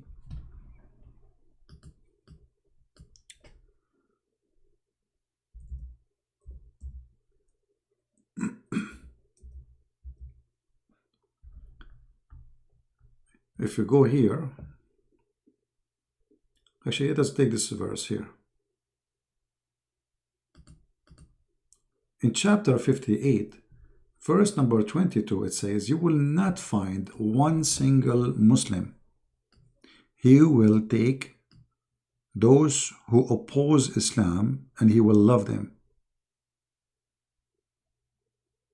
Even if they are their fathers and their sons and their clan. You will not find one Muslim, he love you. You oppose Islam. You refuse Islam. Even if you are a father of a Muslim guy, he is not allowed to love you.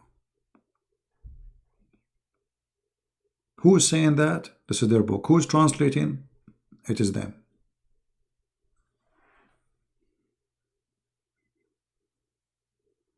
So who is this God Allah?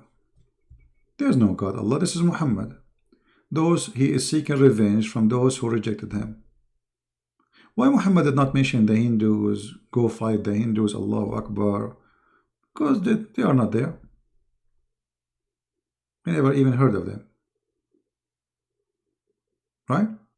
So why you concentrate in killing those who worship the same God, but not on those who don't worship your God at all? Because he is seeking revenge. They exposed him. They knew he's a liar. He have to defeat them, otherwise they might overcome him. It's like killing all the witnesses. Killing all the witnesses. Muhammad, he said, if I became victorious, which is, it looked like he's not sure that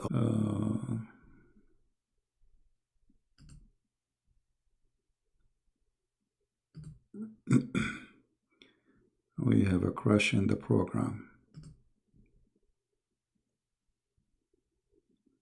Am I heard, guys? Am I still heard? Okay, good. Because you know, suddenly the program I have here stopped and crashed. All right.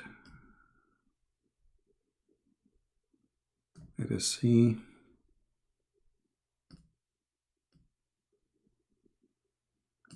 Okay. I will cleanse the Arabian Peninsula from the Christians and the Jews. Why? Simply let us kill all the witnesses. All the witnesses who they expose me. Read it. And the funny they say, there is a Abdul in the speaker corner. He said the Christian prince is terrorist. He support the crusade. Well, did you ask yourself what the crusade is? The crusade, you attacked us. The crusade attacked back. So look at this. They attack you and then they play victim. For 600 years after Christ, there is no crusade. No crusade. You attacked us, you took our cities, you took Jerusalem, you took our churches, and you forced jizya on the Christians. And when we do crusade, we are terrorists. But you doing jihad, taking our land, it's okay. They call it opening. You see the hypocrisy? Muhammad cleansing the Jews and the Arabian and the Christians from the Arabian Peninsula is not a crime.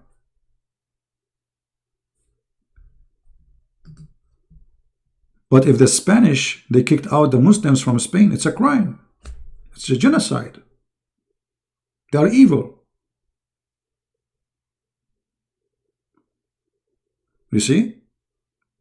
So this religion, this cult, they play victim all the time. Islamophobia, what Islamophobia? They want to play victim. Because now they are in a weak stand. So they play victim so they can earn support from the stupid ones who they think really are victims. The fact we are the victims. How many articles are written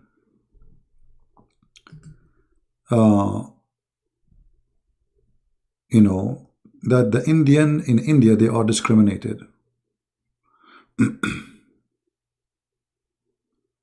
Right? Well, this is another stupid comment of Al-Qurtubi. You know, Islamic books is full of stupidity. You know, how he will knew someone he wasn't exist. I mean, stupidity, what you can say. In India right now, everybody's speaking about even Trump, or the Chinese, you know, like the Indian, they don't going to give citizenship to the Muslims, which is not really true. But guess what? There's millions of Hindus and Christians who work from India. They work in Saudi Arabia, Qatar, Emirat, Bahrain. They don't give them a citizenship even if they are working there for 30, 40 years. Even if they are family, they are born there. They don't even have a green card, which means residency. They have just temporary visa, working visa. So why, if you are a person who live in India for many years, you have the right to take citizenship just because you are a Muslim? But if a Hindu, he live in a land which is Islamic land, he have no right even to die there. Do you know that if a Hindu or a Christian or non-Muslim, he die in Saudi Arabia, he is not allowed to be buried there? Actually, there's an article, you can go and search it. It's called, you can work in Saudi Arabia, but you cannot die there. You cannot die there. There's no graveyard for Hindus. When? Where is the graveyard of the Hindus? There's millions of Hindus who die, I mean, work there, And God knows how many thousands through years they die during the time they are in Saudi Arabia. They will not let them bury it in Saudi Arabia. Not a single graveyard for a Hindu. So they discriminate you. Not only they don't give you a citizenship, they don't even give you a grave.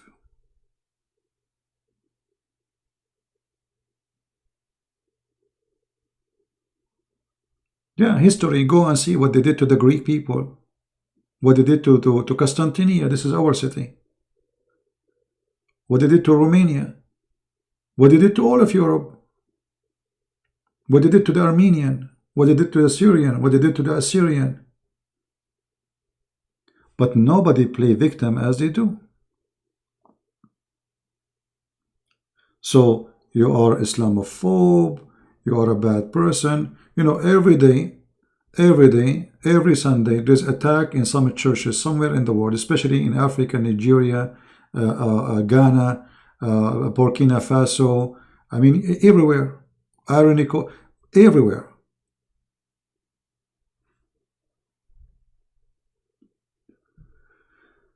No one will go watch your communist religion channel. Keep blocking we Muslims.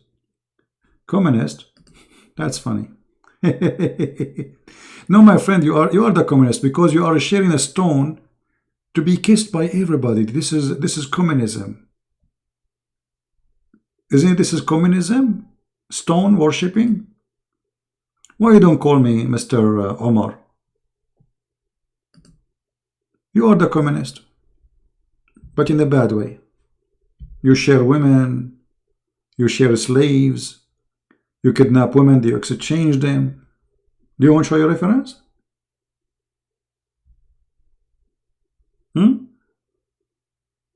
What do you think?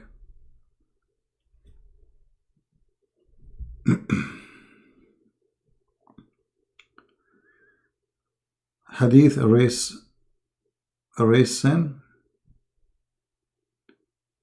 Fever. Yeah, fever erase sin. Yeah, I mean, Muhammad have many stupid stories. Like, you know, if you have a fever, erase sin. And not only that, Muhammad, he said, I mean, this guy is mentally ill. Like, there's a hadith that if you have 3 kids, they die in fire, you go to heaven.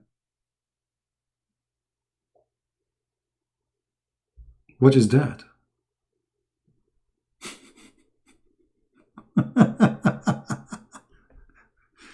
Muhammad, he have all kind of ideas.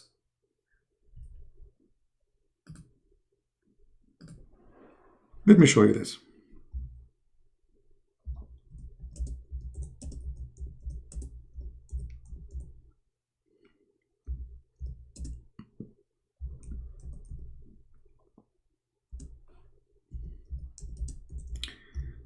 I remember once a Muslim, he was debating me and he wanted to get me busted supposedly.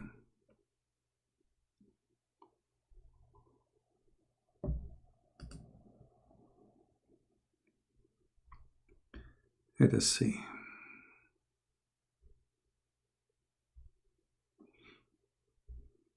Even Muhammad, he said that the one who died by plague or by drowning, he's a martyr.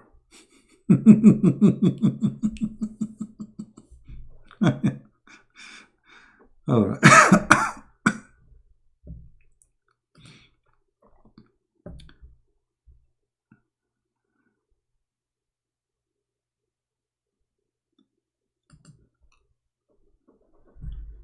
Oh, Lord have mercy. Do we have any Muslim in the chat? Except those Muslims who are calling me names, and suddenly I became a communist.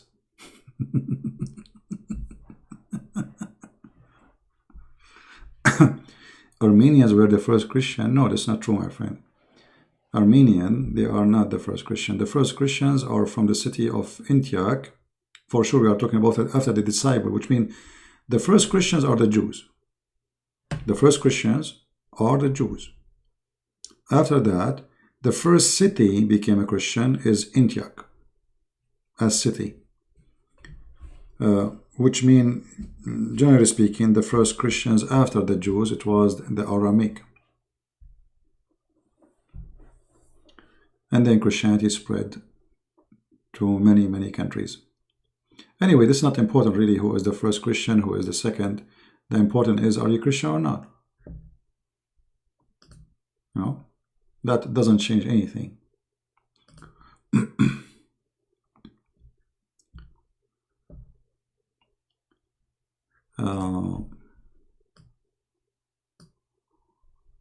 I don't know, there's millions of stories Muhammad he come with about reasoning to go and seek forgiveness or get forgiveness. As you know, just to show you one of the forgiveness, which is obviously pagan practice.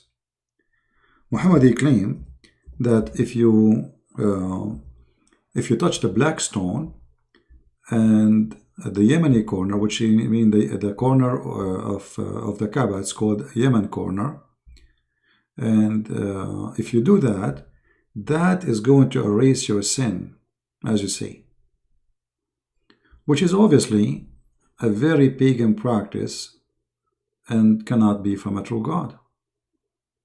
How in the world anyone will believe that if I touch a stone, my sin is forgiven? How easy it is. The same as we saw in the hadith about Ashura. The one who fasts Ashura, Allah forgive the sin for him for the past year. So what do? You go do whatever you want the whole year, and then you fast one day, and all the sin is gone.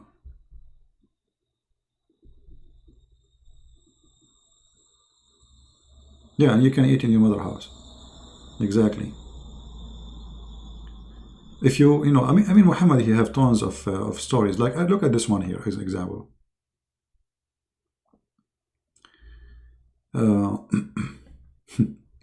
The one who says, praise be to Allah.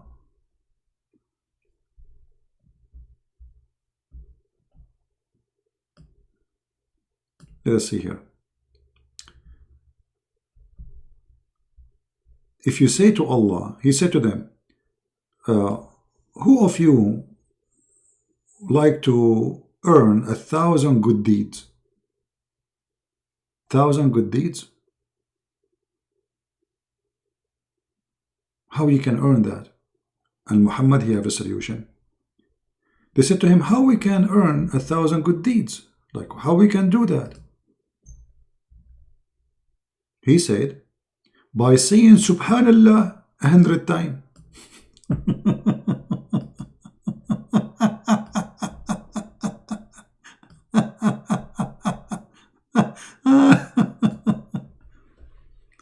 I mean, what is this?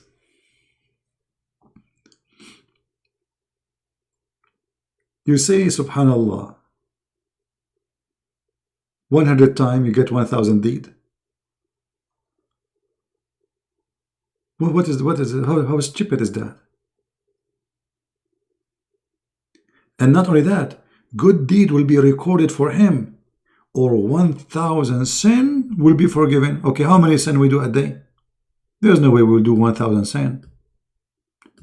So what you need to do if you are Abdul Muhammadan, after you sleep around, sell drugs, and do all, in Islam anyway, that is lawful. But let us say you do all kind of filthy stuff. Before you sleep, brother, say Subhanallah, Subhanallah, Subhanallah, Subhanallah, Subhanallah, Subhanallah, Subhanallah, Subhanallah, and that's it. Your sin is gone.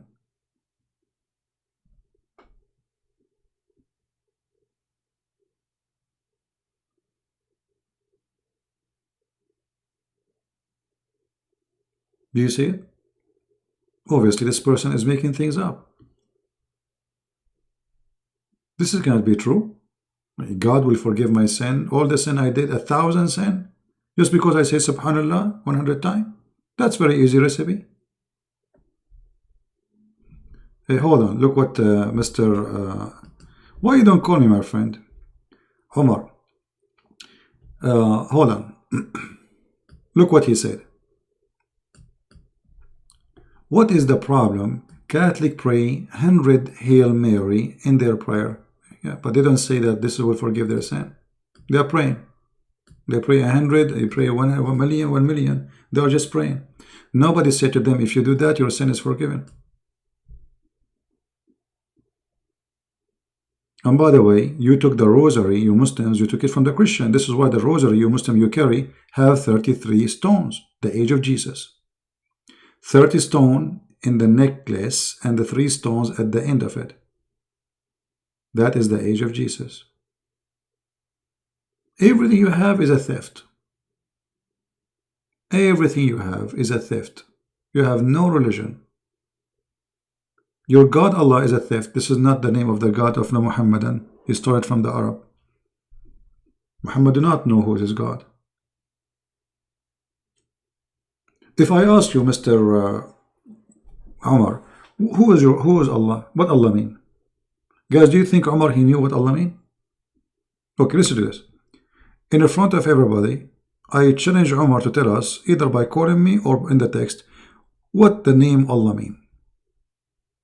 I'm listening.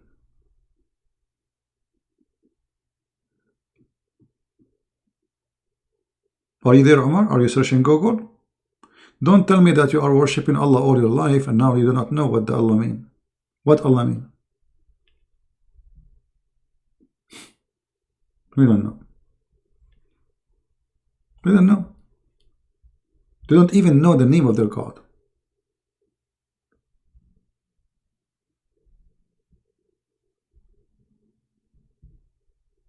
They don't know. He is searching Google, by the way. He is searching Google what Allah mean. We don't know.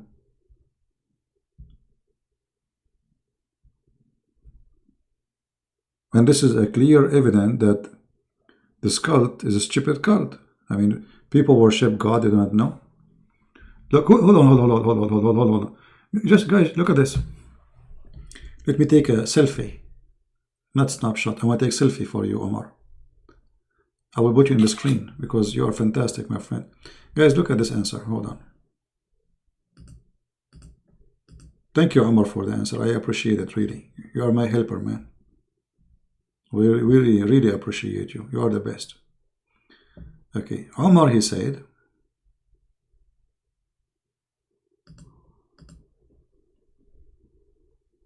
let us see. Where is the snapshot right gone? Unbelievable.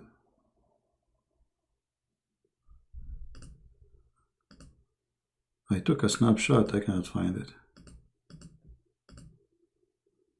Okay, here we go, we found it. Let me put it for you in the screen so you can see how funny. The second you become a Muslim, you are funny. Allah is the name of God Almighty in Arabic.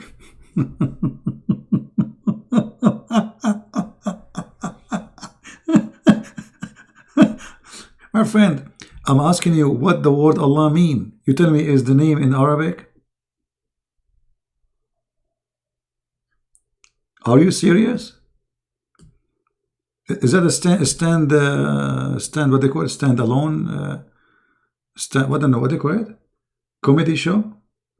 I'm asking you what Allah mean. You tell me this is Allah is an Arabic name. What Allah mean, man? Listen carefully. I know you don't use your brain usually, but today you have to use it. What Allah mean? Allah, personal name of God. So what Allah mean? Okay, personal name, we got it. Guys, Allah is a personal name. What Allah mean? They don't use their hand. They don't use their fingers. They don't use their head. They don't use anything. Stand-up comedy? Stand-up comedy. No, he's sitting down now. So after searching in Google, you come to me with this answer that Allah is a personal name? What do they mean? No idea. So you call him Allah, you do not know why? What this mean? Where the name is coming from?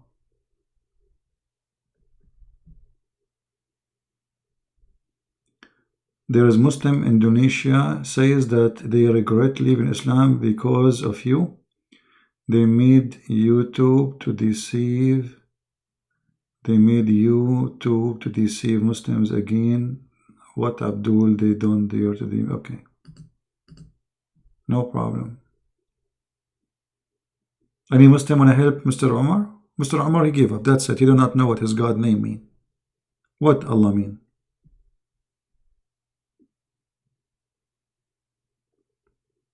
It's really funny. I mean, you ask him, what is the name of your God, Allah mean? He says, it's the name of my God, Allah. The same as the Muslim website. You know, you ask them why the Prophet kissed the black stone. They say because it's holy. We say why it's holy. They say because he kissed it.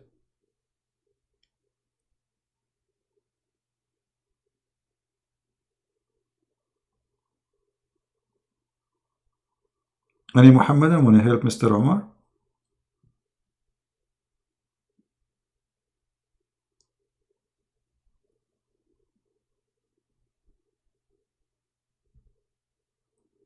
I mean, it's a simple question.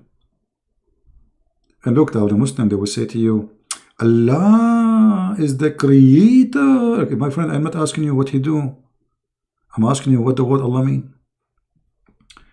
Allah is the same word in Arabic, speaking Christians and Jews for God? No, not true. If you mean that Arab Christian, they use that word because they are under the occupation of the Muslims. There's nowhere we can find the word Allah in the Bible. You can find it maybe in a false translation. And this is not my question. My question is what Allah mean? You don't know. Used by who, not used by who? Not my question. You worship a God, you call him Allah. Shouldn't you know what the word mean? Isn't it a shame that a very simple thing about the name of your God you do not know? Is it a shame that we look in the internet, we find all the rubbish? Allah coming from Elohim, Allah coming from El. Where is that from? What Allah coming from Elohim? Still, what is that a name? Or is just a word mean God? You Muslim, you claim it's a name. As long as it's a name, okay, what the meaning?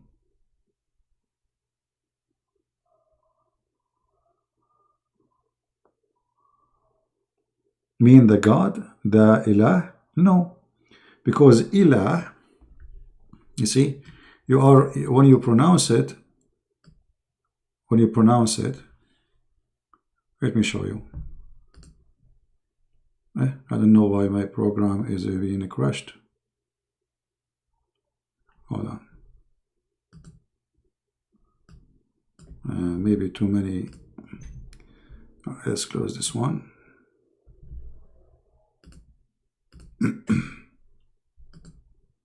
All right. If we pronounce the name of the God of Islam, it is like this.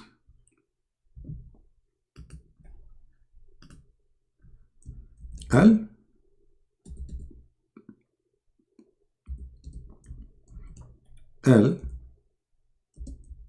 Allah. Al in Arabic today is equal to the. La is the name. But this is in Arabic today. Al is a word meaning God. So if you are saying that La is a word meaning God and Al is already a word meaning God, that's mean God. Allah mean God. La. Yeah, sometimes this program freeze. See? God La. Al is an old ancient word in Hebrew Aramaic where it's mean God. As an example, how we can prove that? Let me show you.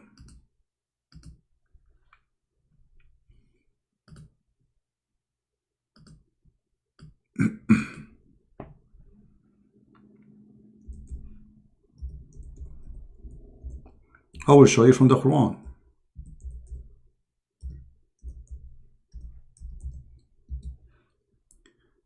The Quran said that Allah is the best of the creator, comparing him to who? To Baal. And the word Baal, the way it's written today, is not really the word it is as used to be before, but we will go with it. Baal, Ba-al, Al, God, Ba. So those are two words, you know, they are merged together.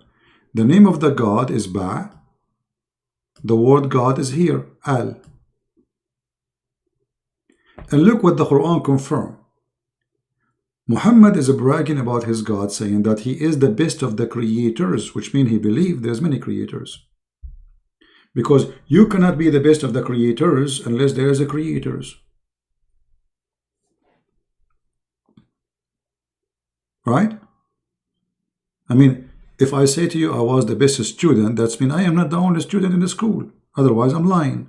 If I am the only student, it's a lie. Correct, guys?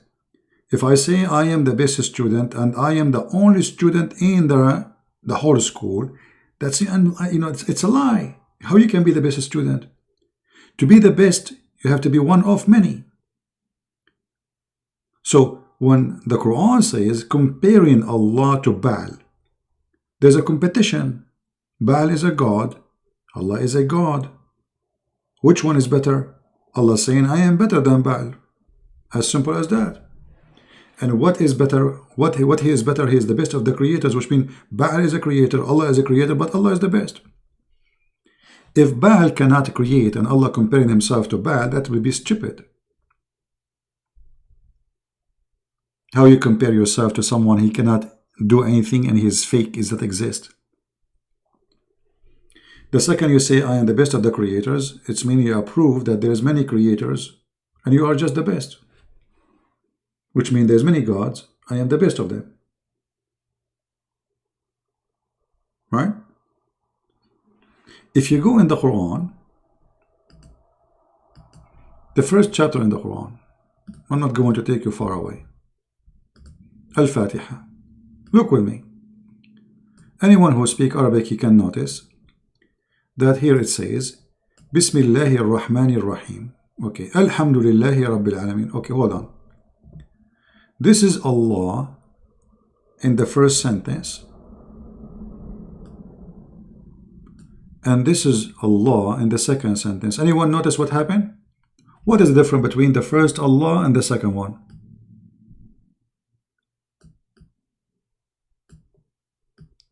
Anyone notice something missing?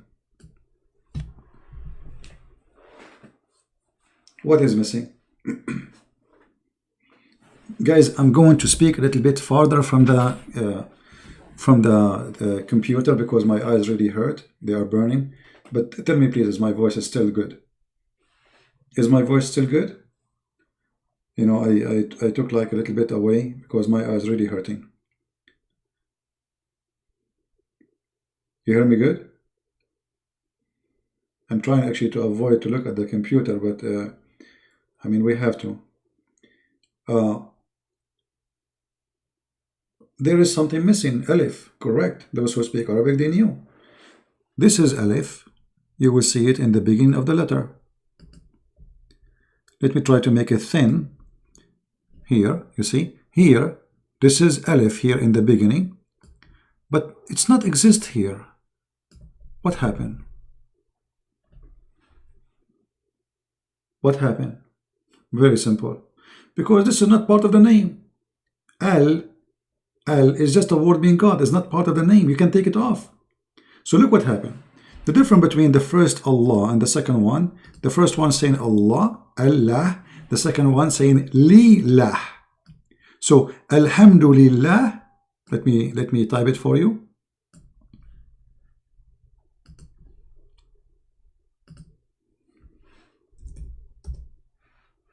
Lillah.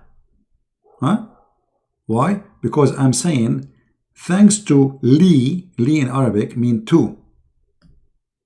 Let me break it for you in English. Or let's first do it in Arabic. Li, let us switch to Arabic. Li mean to. So I can add the letter L before any name and that will make it belong to you. So I say lahu, to him, laha, to her, all right, lahum, to them, belong to them. So li, to make something belong to someone else, all right. So alhamdulillah, thanks to li mean to, lah. Oh, sorry, we are typing li, lah. In English will be li. Sometimes this thing freeze, you know.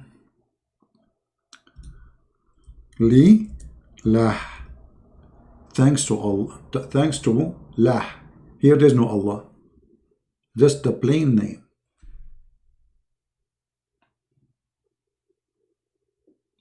Are we clear?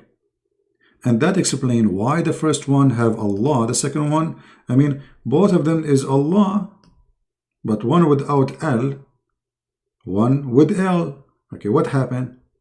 You cannot take letters from the name. A name will never be changed.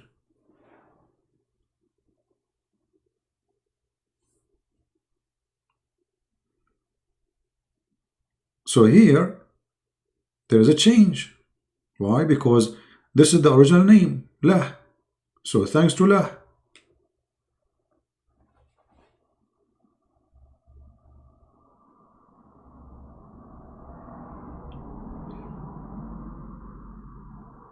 If there is any Muslim want to say anything?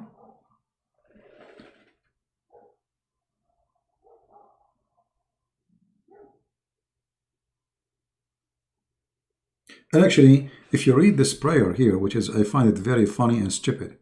Look at this. Supposedly the one who is speaking here is Allah. Okay. How Allah is talking, he says, in the name of Allah. Isn't it this is by itself is stupid? Where you get all of this? It's in front of you. It's just Arabic. Read it. Verse number 2. Alhamdulillah. Alhamdulillah. There is a website. It's called, I think, Quran. You click at the word, they will pronounce it for you. Click on it. Go there. It says Alhamdulillah. Lillah. Li mean to.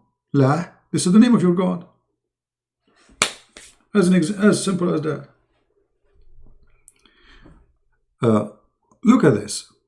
In the name of Allah. Well, like I am Allah. How I say in the name of Allah? Imagine how people will laugh at Trump if you go, he says, in the name of Trump. You know what I mean?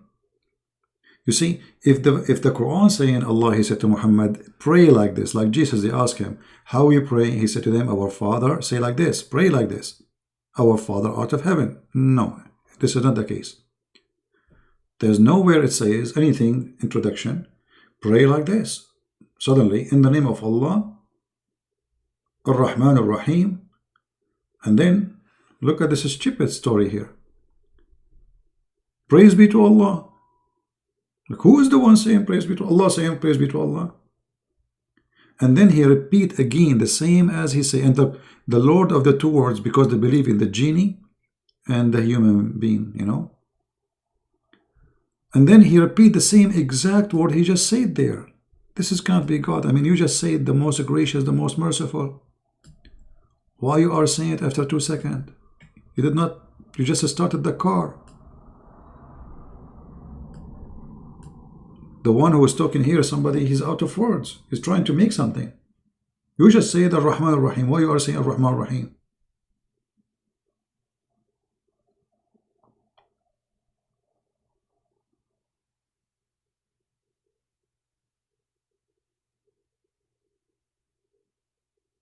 And then here you will find something very funny and very fishy. It says Ahdina as-sirat al-mustaqim. What sirat mean? Who is a Muslim can tell me what sirat mean?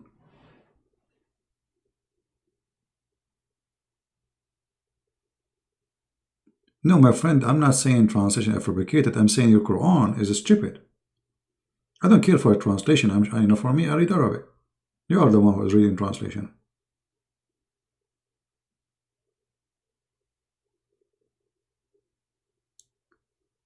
Lead us to the straight way. What is that straight way? What's Sirat? Sirat is a bridge.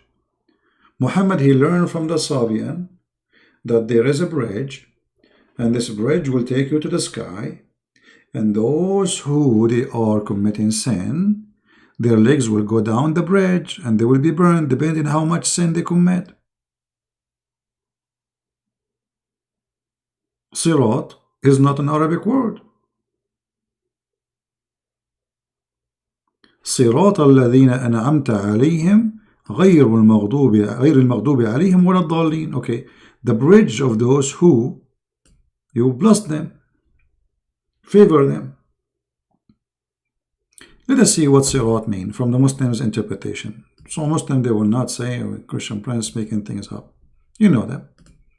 Even if you show them, they say you are making things up. So what about you don't show them?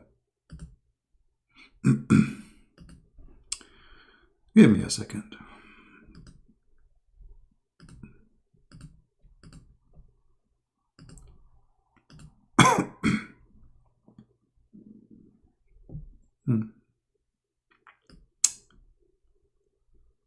Let us see.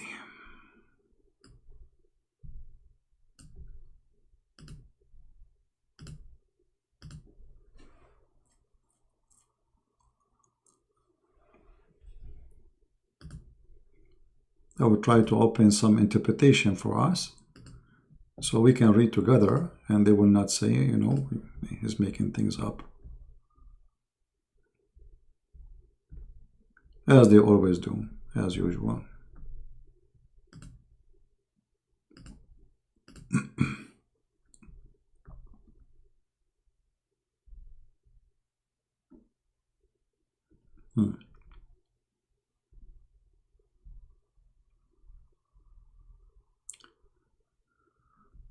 Let us see.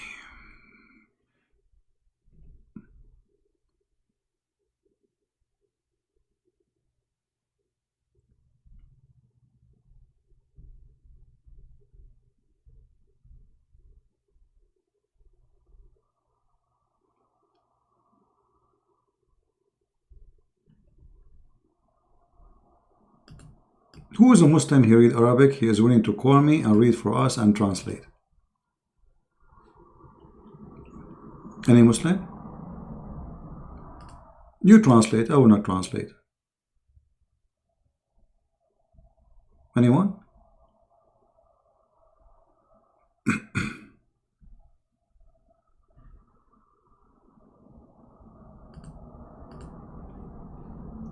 Any Muslim is willing to call?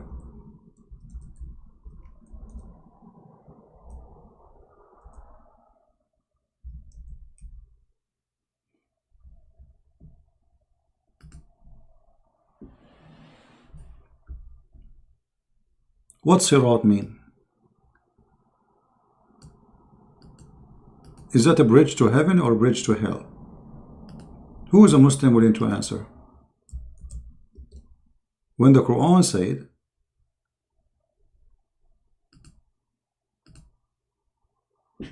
أهدنا الصراط المستقيم.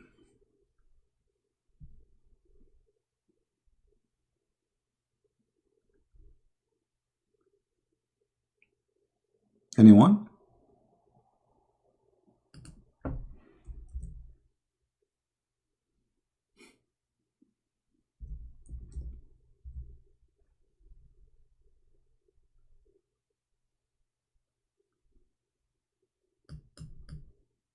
I don't see anyone.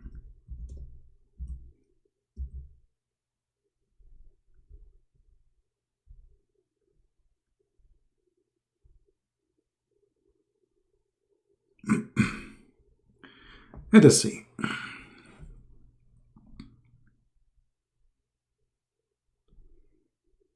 Just to show you that this is a bridge. Actually, some Islamic books, they say that a sirat is a bridge to hell, not even to heaven. But we will go and see.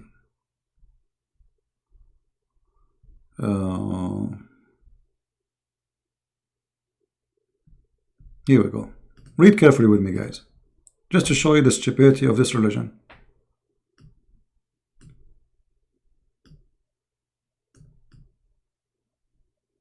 Death will be brought in the day of resurrection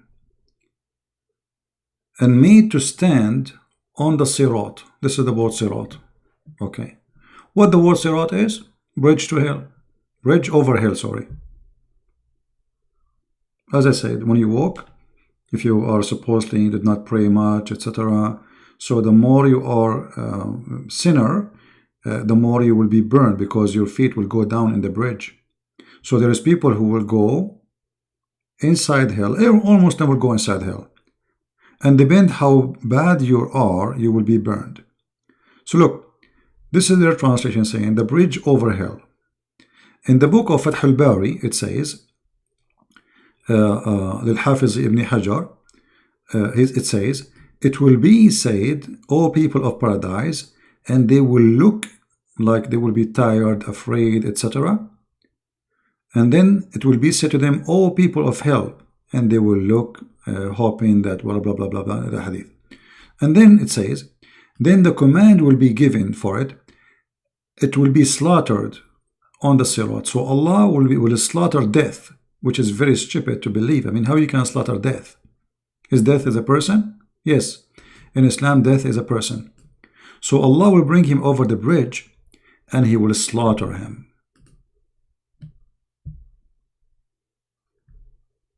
So how you say, Ahdina as-sirat al-mustaqim, if everybody want to go in the sirat? It's a bridge.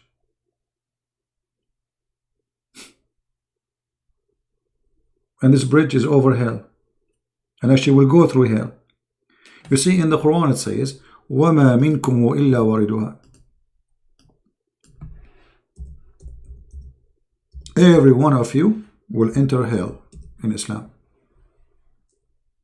وَمَا مِنْكُمْ إِلَّا وَارِدُهَا. Chapter 19, verse number 71. Not one of you, look at the Muslim translation, will pass over it. It doesn't say that. It says وَارِدُهَا. How we can get them busted that this is not pass over it? We go to the interpretation. Here we go. Again, this is Quran chapter 19, verse number 71. Read carefully. 1971. And again, the one is talking here is not Christian Prince. Liar is lying, bladder. Oh, let's see.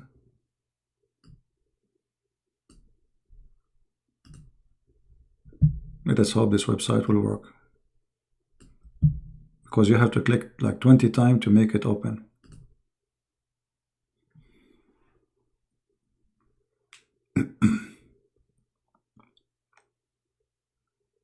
Come on, open, man.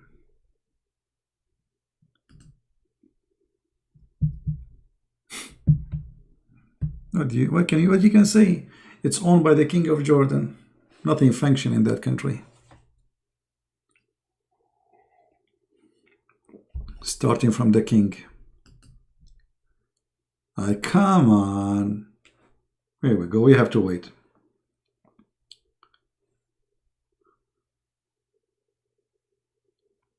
The Christian Orthodox chant says that Christ, he stepped death by this. Yes. وَوَطِئَ الْمَوْتَ بِالْمَوْتِ وَوَهَبَ الْحَيَاةَ لِلَّذِينَ فِي الْقُبُورِ المسيح قام من بين الأموات ووطئ الموت بالموت ووهب الحياة للذين في القبور. This is the chant you are talking about. We are just waiting for the website to open. But this is not about going over bridge. This is about the Messiah. He, overcome death by death.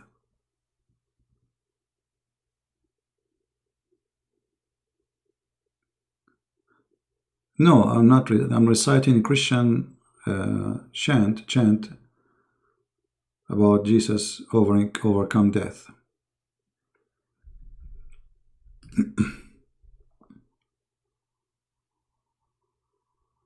No, there is no Christian. The second you say Jesus is a prophet, not God, they are no Christian. You are something else. Okay. Let us see here.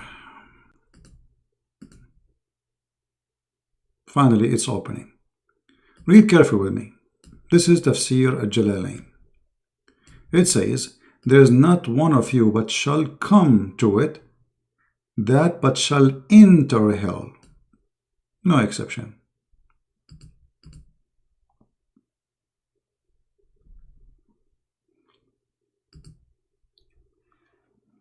Do you see it? And this idea of this bridge is taken from the Sabian. And the idea of the whore is taken from the Sabian. That there is women who they are special creatures, who they are very white, and they are contained in their tents, and they will be given, they will treat those who go to heaven in a certain way.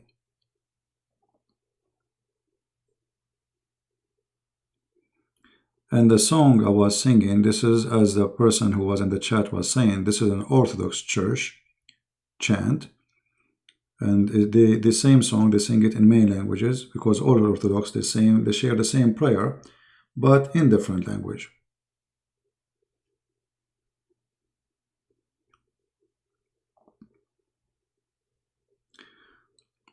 Who is the last prophet in Christianity? Because in Judaism, the age of a prophecies ended to make sense. Well, there's nothing is called the last prophet, but there is a prophet was exist in that time. Let us say the disciple of Jesus, all of them, they prophesy in his name. However, prophesying, it's a word not necessarily mean like there is many, let us say, definition for the word prophet. A prophet is somebody, he prophesied to you about God. How he do that? He tell you something you do not know about God.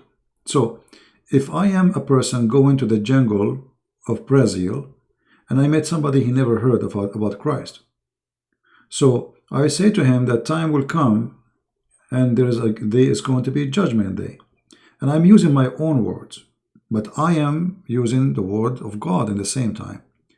I'm prophesying to this person, but doesn't make me really a prophet. So there is a prophet who God, he spoke to him, or God, he inspired him and give him revelation. And there is people who they prophesy to people about God, which means they inform them about prophecies, which does not make you really a prophet. Now, who is the last prophet? This is not really important for me, because, I mean, God is, he is the one who decides who he sent, who he will not. You know, if you remember, the Messiah, he said, not everyone says, Lord, Lord, will enter the kingdom of my Father, but the one, you know, who do his will. So they will say, we did miracle in your name, we like prophesy in your name. You know, he said, not everyone, which means there's some of them, they are true disciple of him, and there is some, they are fake. So can God send prophet? Still now? Yes, he can. How we know? From their fruits you shall know them. However, I do not need the prophets for me. I'm a believer already.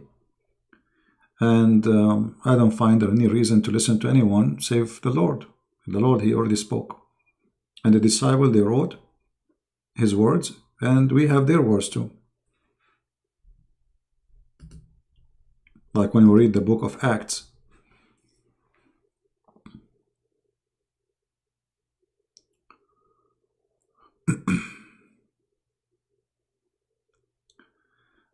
Anyway, any Muslim want to say anything?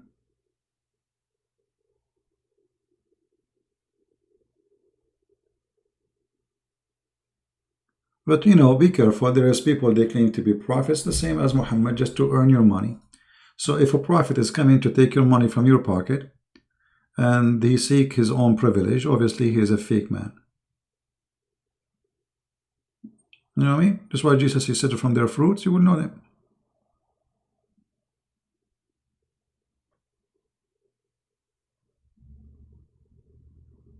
There's a very easy way to find out who is a false prophet or not. The same as Muhammad. Muhammad, he made verses about him. Any woman she want to give herself to the prophet. The best of the booty is for the prophet. Muhammad, if his eyes fall into a woman, her husband must divorce her. He's a cult leader. All of them, they are the same. All false prophets, cult leaders, they share the same thing.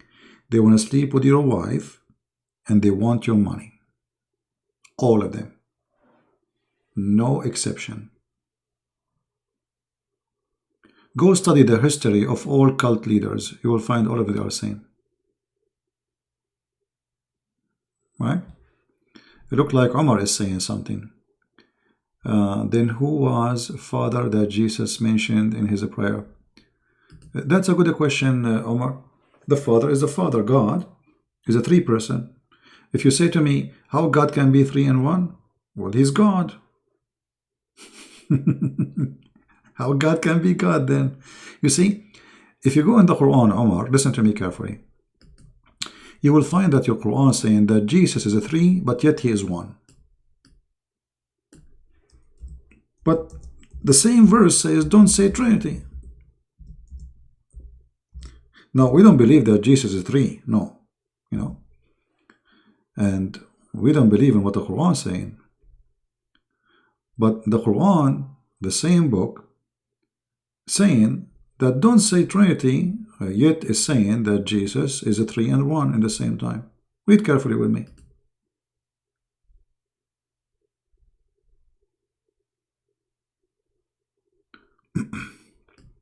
This is your Quran. Give me a second so I can zoom in.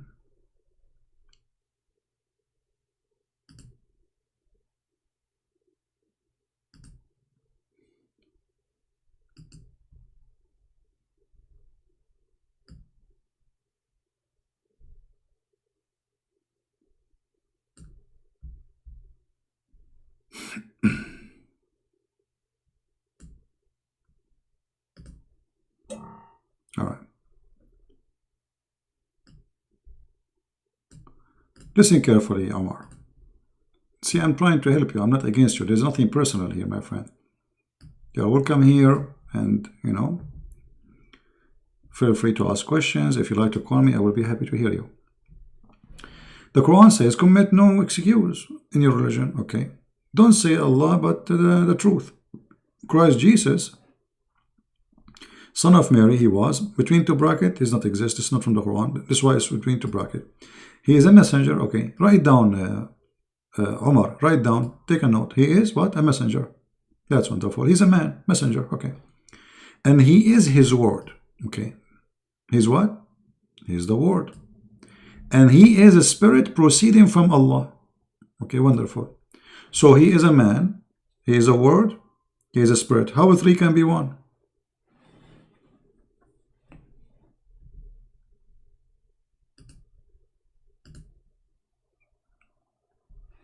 Are you there, Omar?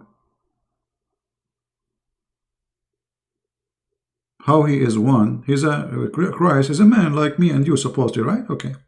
How he is the word of God?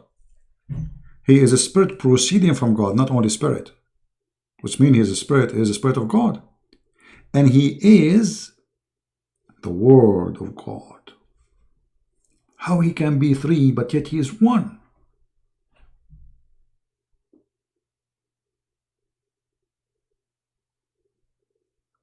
Are you there, Omar? The logical answer says, well, God, he can do as he wish. Right?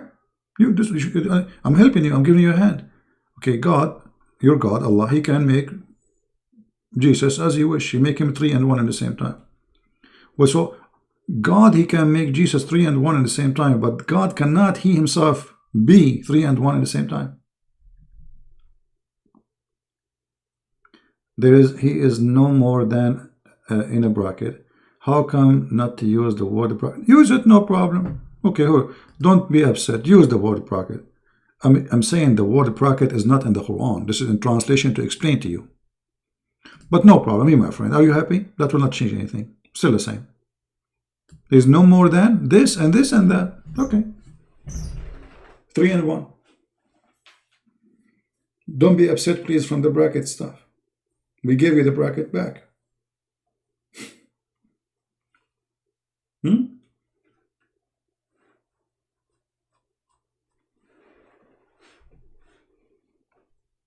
Why Allah don't have a son? Let me show you that the one who wrote the Quran is stupid. I'm not insulting, I'm just telling you what I believe, and I can prove it easy. Allah don't have a son because he don't have a girlfriend. What the heck? You know?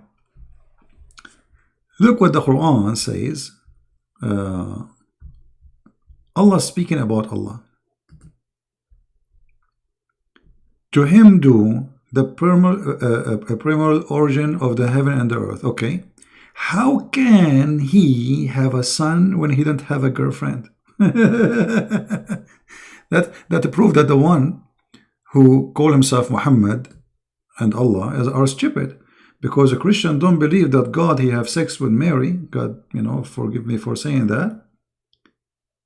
And then have a baby. His name is Jesus. We don't believe in that. Even the Quran says that Mary, she is a virgin. So what does this have to do with this? What sahiba?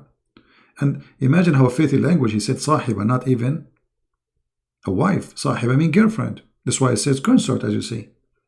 So how can he have a son and he don't have a girlfriend? Well, look what your God he just said. Your God he just confirmed that there's things he cannot do unless he have a girlfriend, like me. I'm a Christian prince. I'm single. I don't have a wife. I don't have a girlfriend. Therefore, I don't have a son. So what does that mean? That Christian prince is not able to have a son unless there is a woman. Allah is the same. And look, your God saying, how can? He's questioning the ability. It's not me questioning the ability. How can he? Well, I thought God, he can't do anything. What do you mean, how can he? Isn't he God? What do you mean, how can he? He's God.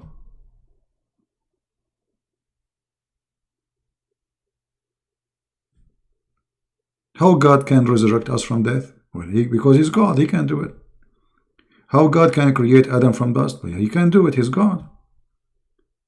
So all the amazing miracle God he can do, suddenly he cannot have a son because he didn't have a girlfriend. Obviously the one who made this verse is an idiot. Because the God of the Christians, they don't believe that the God have sex with a woman and they have a son. His name is Jesus. That's number one. Number two, the second you say God, that's mean he's almighty. The second you say almighty, that's mean he can't do anything.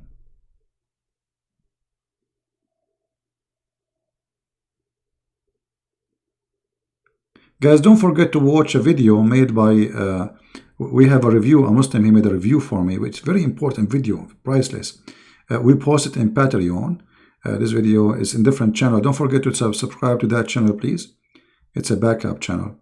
So watch it, share it, download it, and let everybody have fun.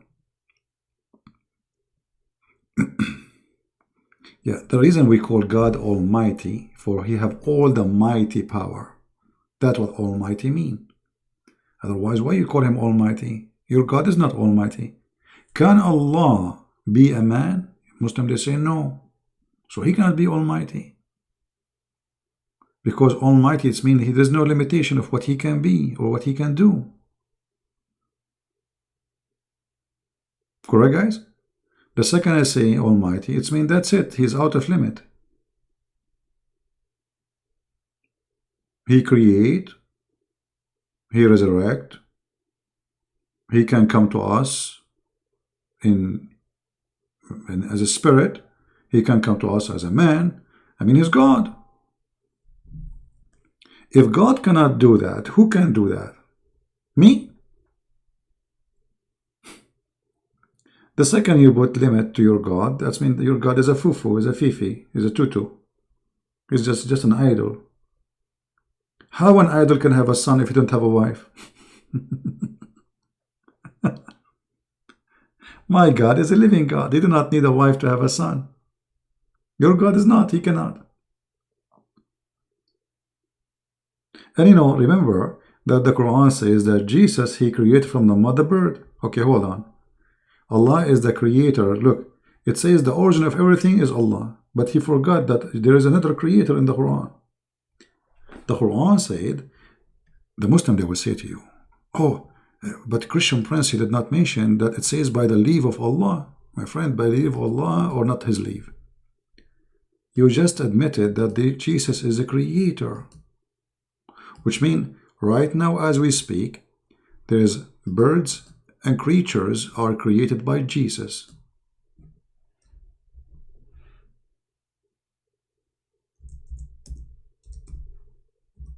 Who said that? The Quran. How that can be true?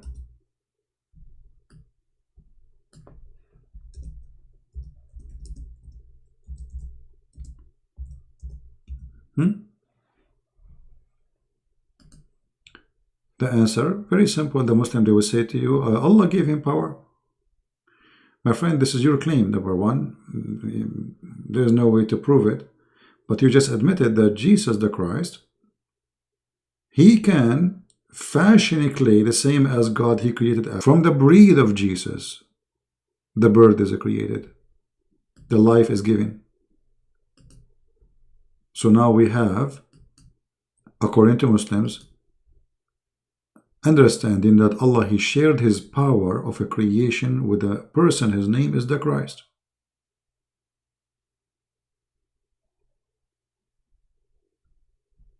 I determined for you out of dust the like of a form of a bird, and I breathed into it, and it became a bird by the leave of Allah. So Allah allow him to do that. Thank you very much. Now here there is a proof that Allah is the one allowing him. I can say now I am the one who gave Allah the power. I can say now that I am the one who gave Jesus the power to make somebody blind to see. I can claim talk is cheap. But what you confirm to us in the Quran, that Jesus, he created exactly as God, he created Adam.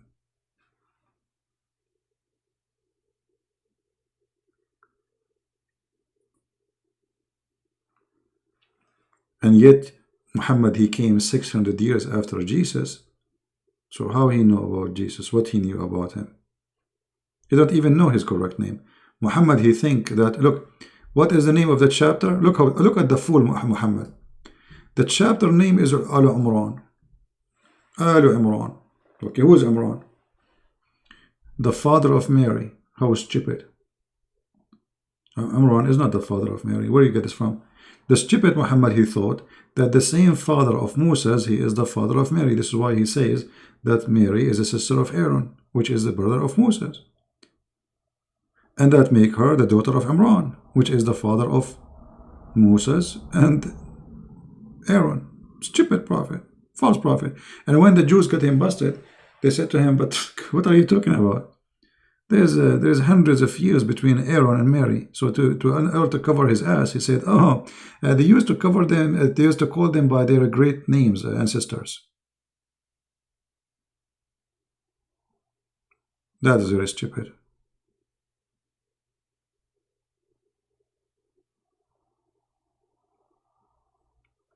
There's a double mistake here. The Muslim, they try to fix it. They say, oh, he called her the sister of Aaron, but she is not really his sister. But look, what is the father of Mary in the Quran? Imran. Okay. This is the same name the Muslim believe he is the father of Moses too. So it's obvious. And this is wrong because Mary's father is not Imran. Where do you get this from? It's obvious. False prophet, he made a stupid mistake, and it's too late to take it out from the Quran. Yeah, Moses is the uncle of Jesus. Hey, uncle. Oh boy.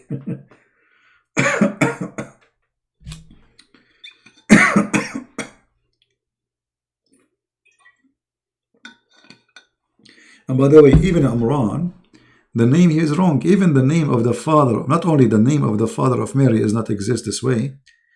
There is no Imran, the father of Moses. His name is, the stupid, the idiot Muhammad. He don't know the difference between Umran and Umram. Umram, not Umran.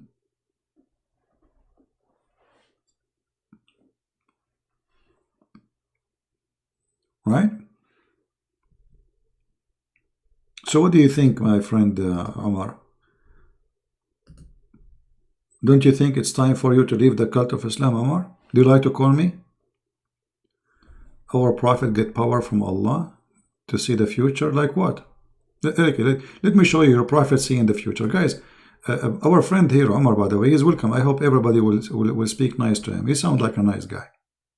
Like you see, he's not saying bad things. He's not, he's trying to defend his religion, and this is his right. So I advise everybody to speak nice to him. Please be gentle with him. Omar, I want you to listen carefully.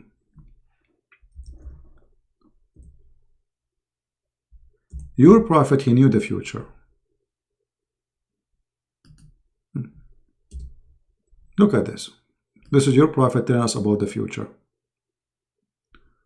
Let us see where we can find the hadith.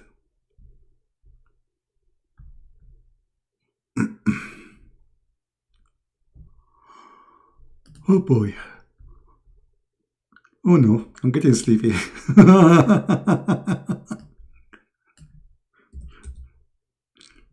All right, let's see.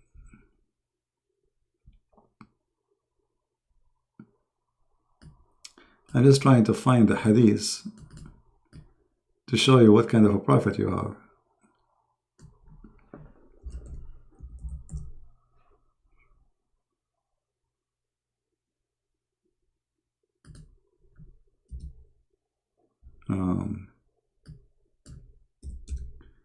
For some reason, I cannot see it. Hold on.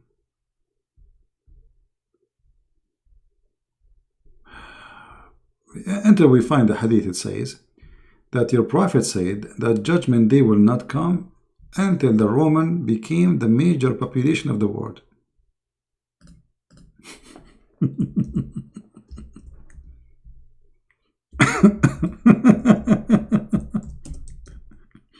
In his time, Muhammad, the Rome was like a big empire. And the fool, he thought that the Roman Empire, all of those empires are Roman. They are not all. All those are countries occupied by the Roman. And they are not the majority of population of anywhere, even at that time. But Muhammad is claiming that judgment day will not come till the Roman became the major population of the earth. I'm just trying to find the hadith in English. I have it in front of me in Arabic, but the problem always... here we go. This is your prophet who knew the future, giving false prophecy. The messenger of Allah said, the last hour would come when the Roman would form the majority among the people. What is the population of Italy right now?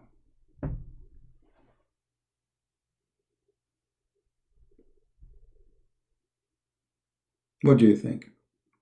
Well, the Roman did rule already. So the Bible is speaking about prophecy, and prophecy happened.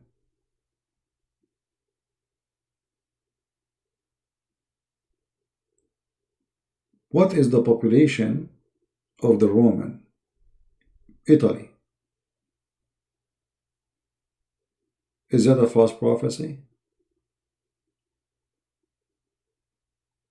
He's not talking about them ruling. He's talking about them. They will be the majority among the people in the world, which means the major population. There are 60 million. Indonesia 3 times more than the Roman.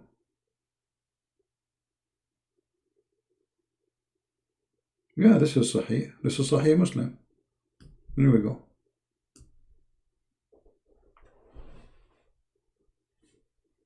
This is Sahih Muslim.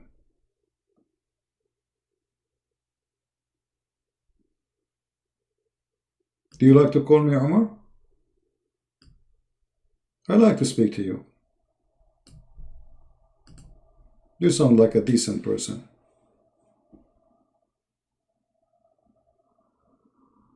Anytime you feel like you want to talk to me, just text me in Skype, and even if you want, we can talk under there. All right? In case you are shy to speak in public.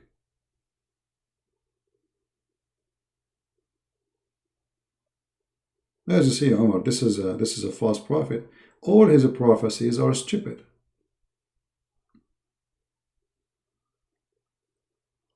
I mean, this is an authentic hadith claiming something, and obviously it's stupid.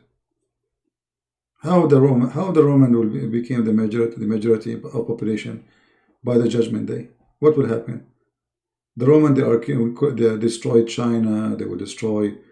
I mean, Indonesia alone is 3 times more than them. 60 million. They live in one building in China. What's 60 million? Muhammad, you never heard of the Chinese? Huh? No, this is going to be a prophet of God. Roman European majority? My friend, even the European are minority. They are not the majority. What European majority? Secondly, Roman are not all European. Roman is the Italian. The rest are not Roman. Actually, the rest were occupied by the Roman. And they were enemy to them. So this is a false statement.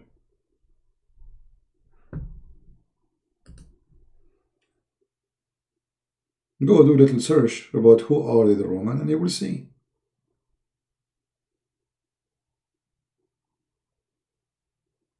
False prophet. You know, a false prophet is somebody who prophesies false prophecy, as simple as that, and this is false prophecy. I can come with a prophecy better than your prophet. Let me tell you one. It's going to rain somewhere in Indonesia tomorrow.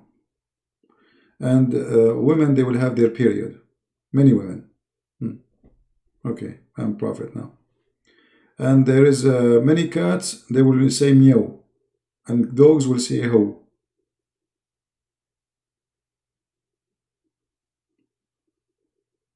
What about the Quran? Muhammad, he prophesying that hail come from mountains in heaven.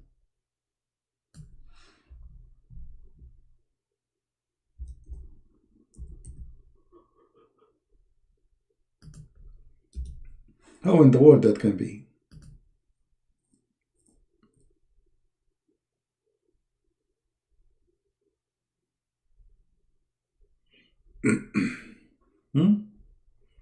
What do you think about your prophet speaking about hail coming from mountains in heaven?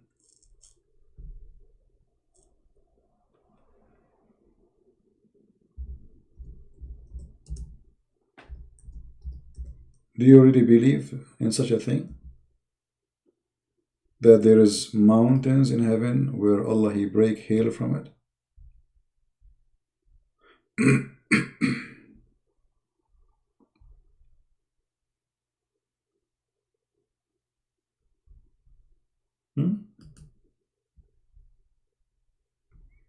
Look how the Muslims, they fabricate translation. Read carefully. It says, and he sent down of the cloud that are like mountains wherein hail. It doesn't say that. How we can get them busted that the Quran doesn't say that? Anyone knows? Very easy. Change the translator. Let us see different translator. Hold on. Different liar. All of them, they are liars. This is why their translation doesn't match with each other. Okay. He bring down load of hail from the sky, striking with it whoever he wills. The word mountains is gone. This liar, no mountains. Mountain disappear. Magic.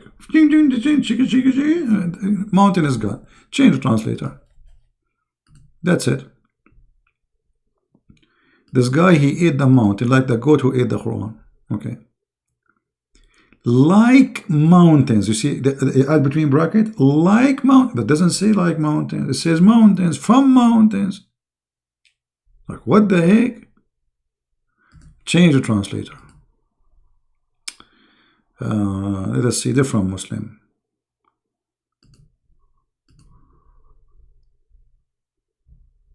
And he sent down from the heaven mountains. Where is the hill? What's wrong with this guy? He is very close to the truth. Do you see it?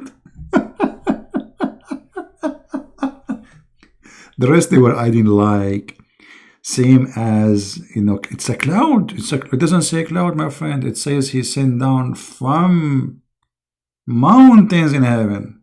Hill. Let's read the interpretation so we can get them busted easy. Chapter 24, verse number 43. This is your official website. Yes, Omar.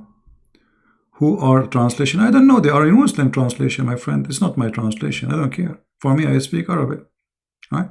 Verse number 43. You are my witness. Read with me carefully. Here we go. 43. Let's see. Does it say like mountains, as if it's mountains, or it says it is mountains in heaven? Here we go. This website now is not working again. You have to click again and again. Come on, display.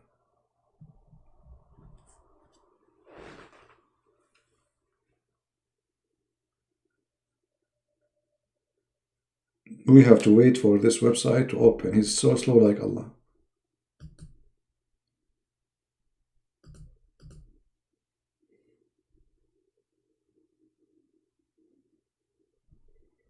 Like, come on. Oh boy. Huh. Yeah, they need to say inshallah, right?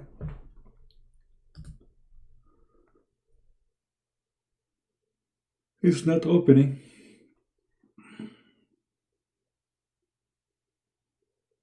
No, this is not from my side. This is their website, because everything works, you know, in different website. This is always, this website is bad. You know, I notice, I think, because when I go live and I use it, so many people open it, so like they have a very cheap bandwidth server, you know, so it doesn't work. I think there's many people now clicking. Here we go, now finally. All right, read with me, Omar. Are you there, Omar? Omar, my friend, read with me. This is Tafsir Ibn Abbas, the cousin of your prophet. Read carefully. Read. We will talk about judgment day, no problem. Hold on. He said, he sent down from heaven mountains wherein is hail. Do you see it, Omar? Let us continue reading. He says, he sent down hail from mountains in heaven.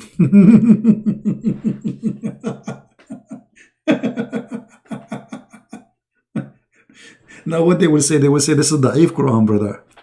Brother, this is Da'if Quran. No, Zivi, it doesn't say, you know, the voice of people of Lut. Do you see it? He says he sent down hail from mountains in heaven. I mean, how clear we can make it more than this? This is a prophet. He prophesied about where hail is coming from. This is prophecy. Nobody knows where hail coming from at that time. Muhammad is prophesying. He will tell us where the hail coming from. So according to Muhammad God, he have a storage of hail in mountains. He break it and he send it to us. You know, hail is made to hit us with it, and he break it from hail, from mountains. Makes sense. I saw that in Avatar movie. Did you watch Avatar, Omar?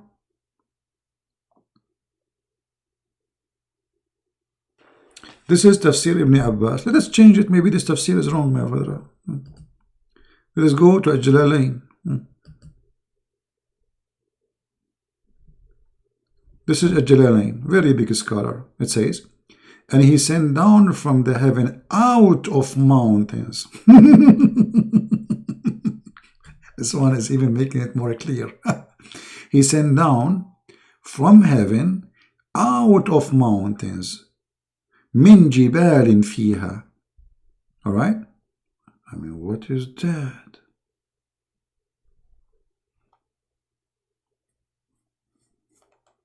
This is Quran.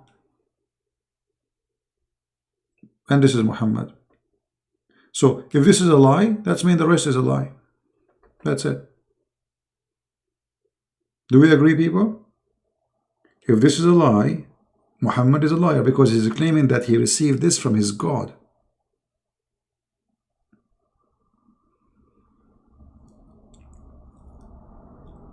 So what do you think, Omar? Do you like to call me my friend and you would like to leave Islam?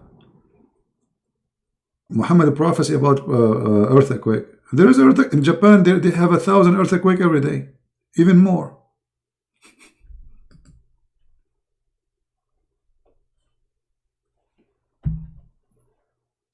I saw a dream that Turkey will suffer from a very huge earthquake, but doesn't make me a prophet, my friend.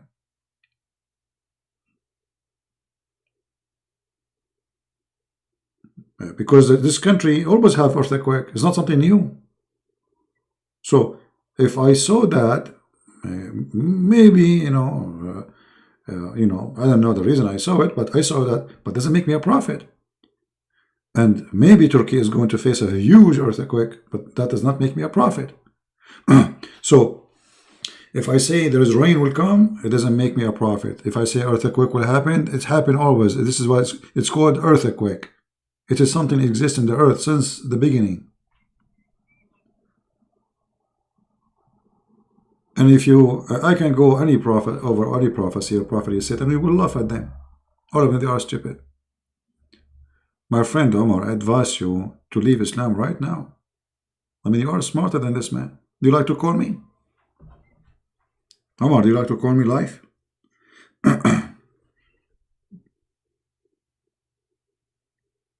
What do you think?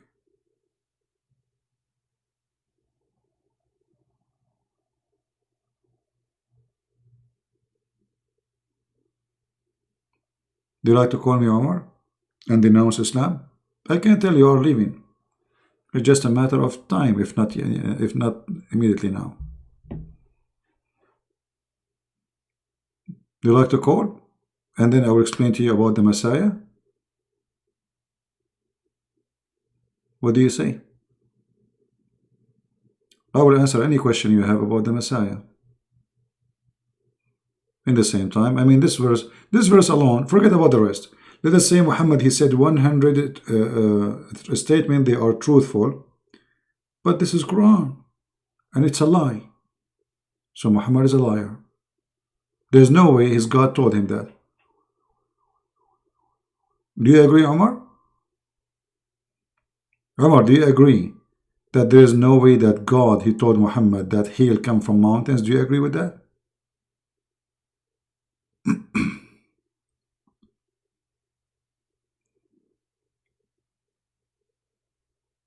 What do you think? Well, a good man, he protect women. My friend, your prophet was raping slaves. What saved slaves? Which slave he saved? Your prophet, he slaughtered women, he slaughtered men, he killed children, he raped them. I mean, what are you talking about? And let us say, for the sake of argument, I am a good person, but I claim to be a prophet, and this is a false prophecy. That's mean that's it. He's lying.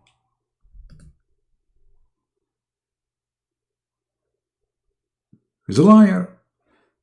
He can't be a good man. He is a liar. This cannot be from God. You have to agree.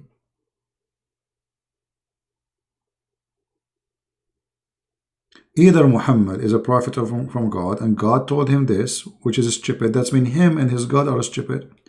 Or Muhammad is a fabricator, and there's no God told him this.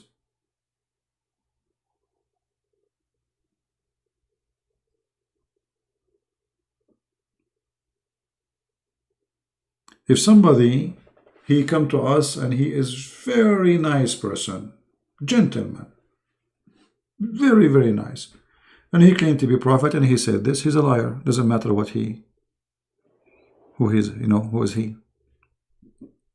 Liar is a liar. He's a fraud because he claimed that this is received from his God.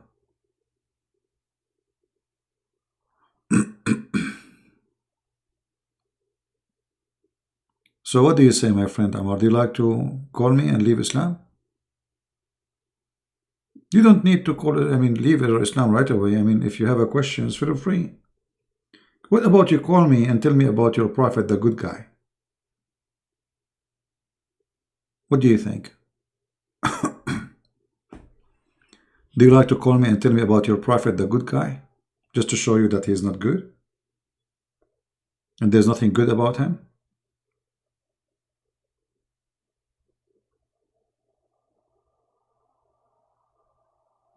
I would love to hear you telling me about the good guy Muhammad.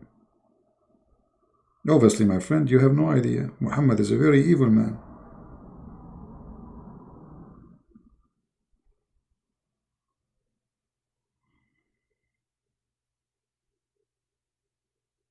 Right? I just opened Skype actually.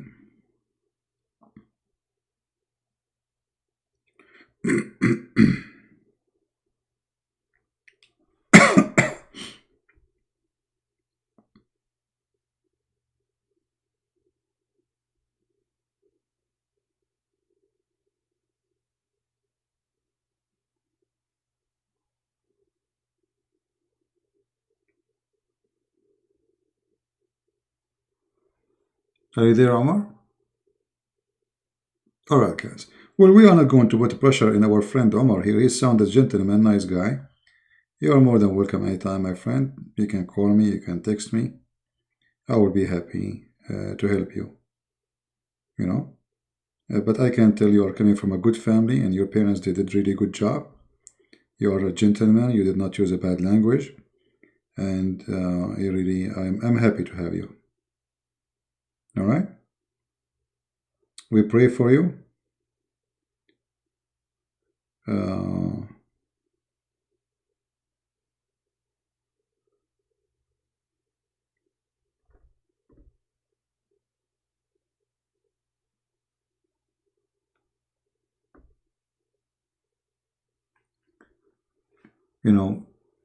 All of us in a certain time, we are lost somehow.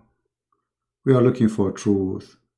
We hear many things, they contradiction. The Muslim, they say Muhammad is amazing. Christian Prince, he said Muhammad is bad. Okay, somebody's lying here.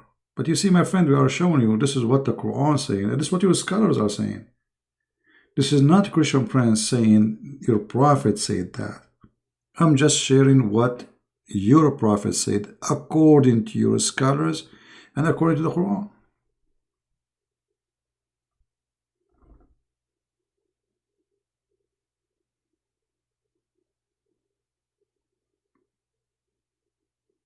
The truth, my friend, the truth will set you free. Nothing else. And the Messiah, he said, I am the truth. I am the Alpha. I am the Omega. I am the resurrection. As simple as that.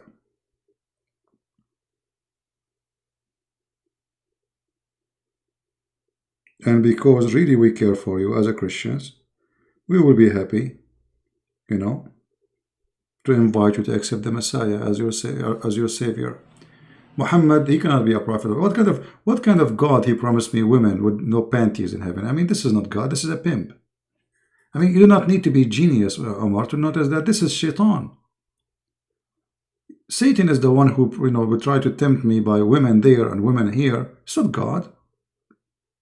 God will promise me if I believe in him. Long line of women waiting for me. Why?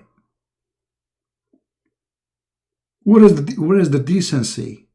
He's God, he's holy. You see, if I come to your house Let us say Omar, he have a birthday, and a Christian prince is coming to the birthday of Omar. Okay, Christian prince, do you have a gift for me? I say, sure, Omar. I have a truck loaded with women. What your mother will say about your friend who brought you a lot of women to sleep with? She will kick me out of your house. Is that true, Omar? Your mother, there's no way she will allow such a thing to be in her house. A man bringing a lot of women for sex as a gift to her son. Well, what is different? Your prophet, he is saying exactly the same. I will give you a gift in your birthday. I will give you a big, huge truck full of women have no panties. And where? In the house of God, not in the house of my mother or your mother, with my respect to her. I mean, if your mother will not allow this to happen in her house because she is a decent woman, how God allowed it? You see, when God, he created Adam, he created one Eve. He did not create for him a bunch of women with no panties. He created Adam and Eve, she is created from Adam, which means they are the same. Not women are made, soften their skin, took me 1,000 years, and they have one name, Hur, and all of them. Omar, let me show you this. Do you like white women, Omar, or you like darker skin? What do you like?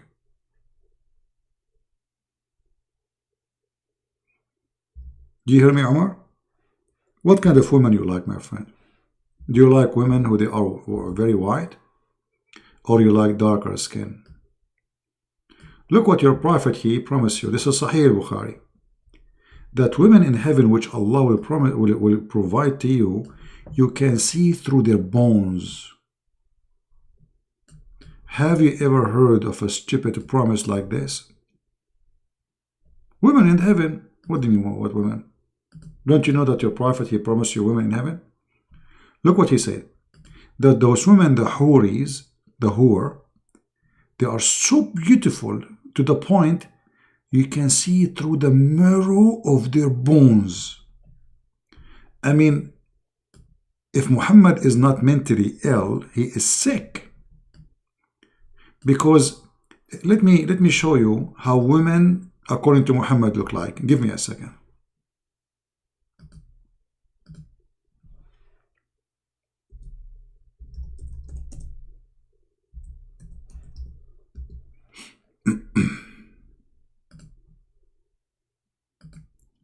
All right.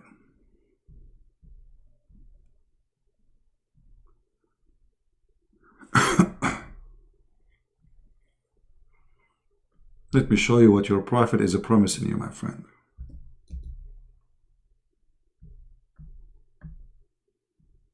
I mean, this is a prophet of God. If this is a prophet of God, so Omar, I want you to look at the screen carefully and tell me if you like what you see. This is what you will get in heaven, my friend. What do you think, Omar? Isn't it beautiful? I avoid really, especially at night, to look at those pictures because I get tempted. I'm single. I mean, look at this.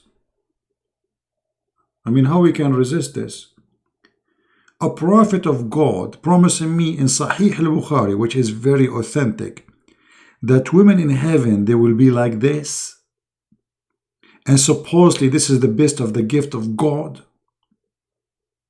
I mean, look at her eyes, man. I'm so crazy about her eyes. Look at this.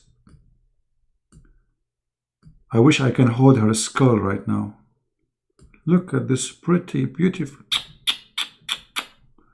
You see, and not only that, in this case, you do not need lipstick anyway. I mean, look at this. She is very pretty sexy. And notice here the high heels. I mean, that's alone is something. Oh, the image here focusing in the high heels and the ass. Look at the ass. Is that poo-poo or what? This is heaven. Omar, you're the man. This is really heaven? Is that really you believe that this is the garbage? This will be a promise of God? Omar, look, this is my future whore. Look what she is doing. Unbelievable. What is that, man? That's so hot. Look at this. Look at these positions. Oh boy. I'm afraid if I show you more, many of those singles here, they will get tempted, and they will do bad stuff. They might commit suicide, because they cannot handle this beauty. This is too much beauty. I mean, we have to be honest here. This is a lot of beauty. What is this? Look at this. Look at this, man.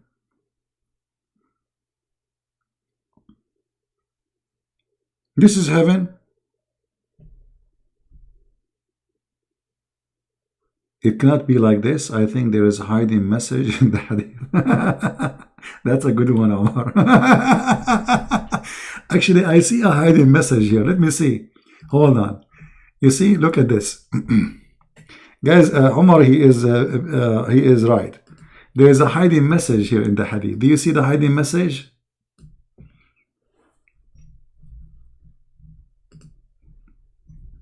I mean, it's obvious. There's a hiding message there. Who can deny that? There's a hiding message, Omar. You are right. I see it hiding there, obviously. Look at this, It's so clear. It's a big message, actually. Just wait until you go to the bathroom, and then you will see how big it is. You are funny, Omar.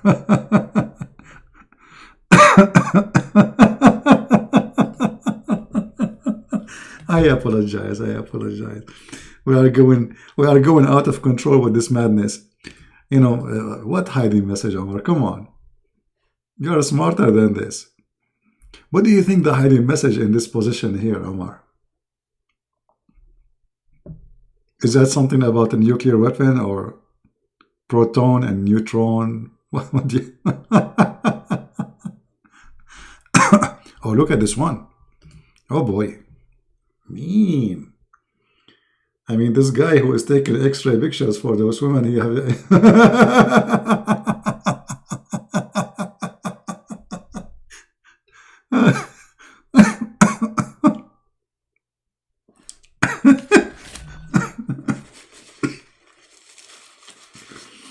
One day I will die from laughing.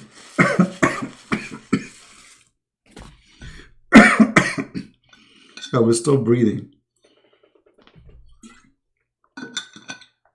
Honest to God, it doesn't matter how I repeat the same story. Each time I hear it, I die laughing, as if I'm hearing it first time. I mean, look at this madness. And look, this is exactly what your prophet said in the hadith. Read it. Exactly. The houris who will be so beautiful and pure and transparent, the marrow of their bones, the marrow of the bones of their legs will be seen through the bones and the flesh. Sahih al-Bukhari. It doesn't say that, CB.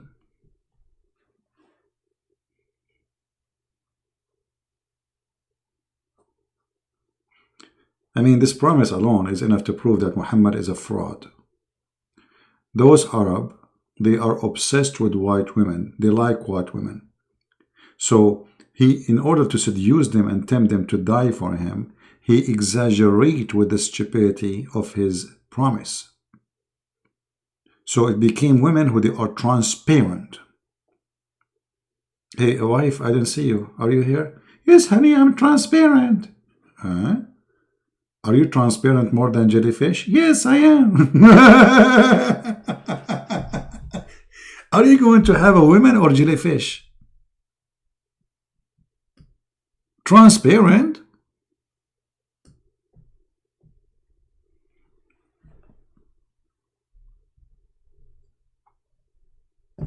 Are you there, Omar?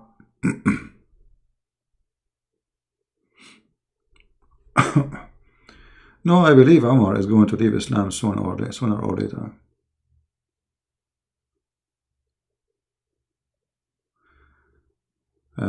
I mean, like, no way in heaven we can get those women. God is holy, you know? Here we go. Omar, he left Islam. Look what Omar, he said. Guys, did you see what Omar said?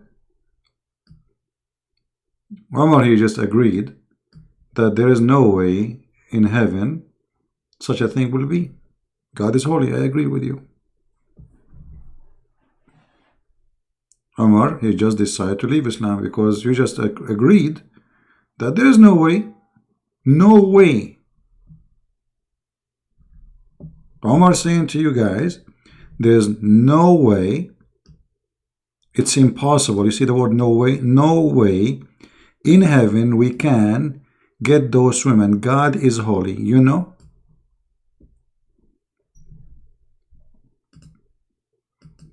Good. I'm happy for you, Omar. If you like to call me and to say that you decide to leave Islam, I will be happy to listen to you.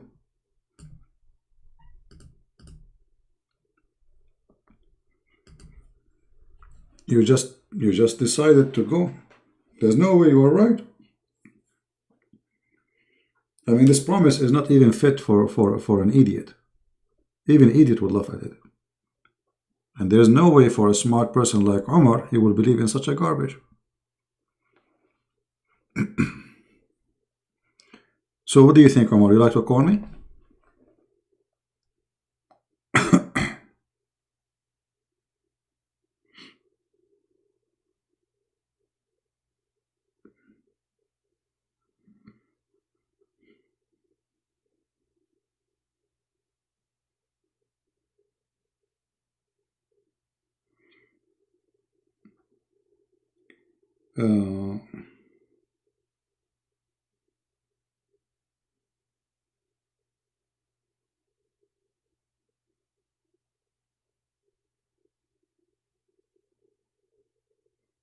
A Muslim sent me this message. I don't know.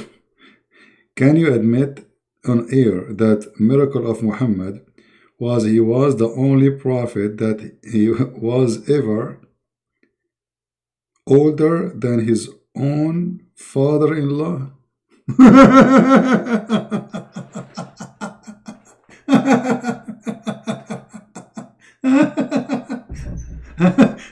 This guy, he's saying it's a miracle that Muhammad is older than his father-in-law. It's a miracle. What is the miracle? He is older than his father-in-law. Can you admit in here?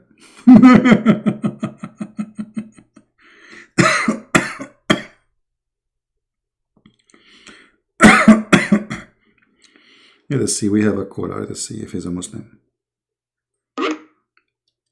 Yeah, he hung up.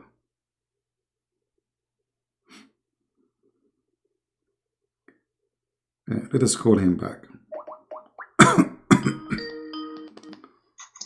I'm going to be going through Christian Prince's Sex and Allah.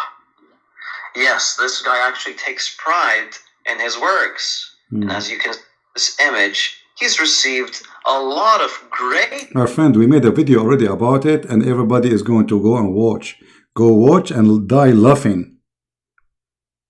We have a video already about it. Go and die laughing. You just get your prophet busted, you stupid.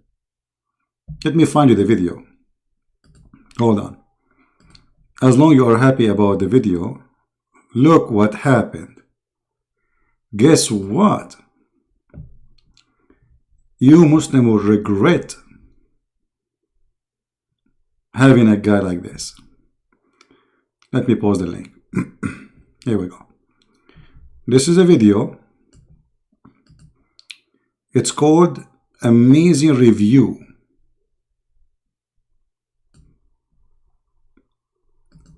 Amazing review of a Brother Farid Sex and Allah book. Go watch it and die laughing. We are the one who's playing it, not you. We love it. Stupid. Yeah, don't forget to watch this video. All right. If you click it, then you go here, and this is the name of the video, and this is in my other account, Christian Prince, which have a small number, as you see, of subscribers. I don't use it much. It's just a backup account, and this is the link for the video. Go watch it and die laughing. I want Muslims that they are proud about their brother to post this video in their channel. It have all what he said there.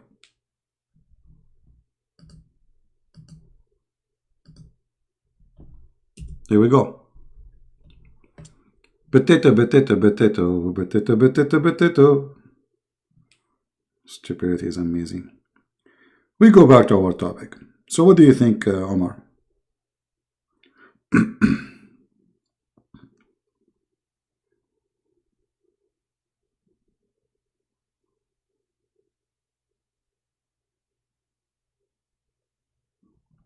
Are you there, Omar?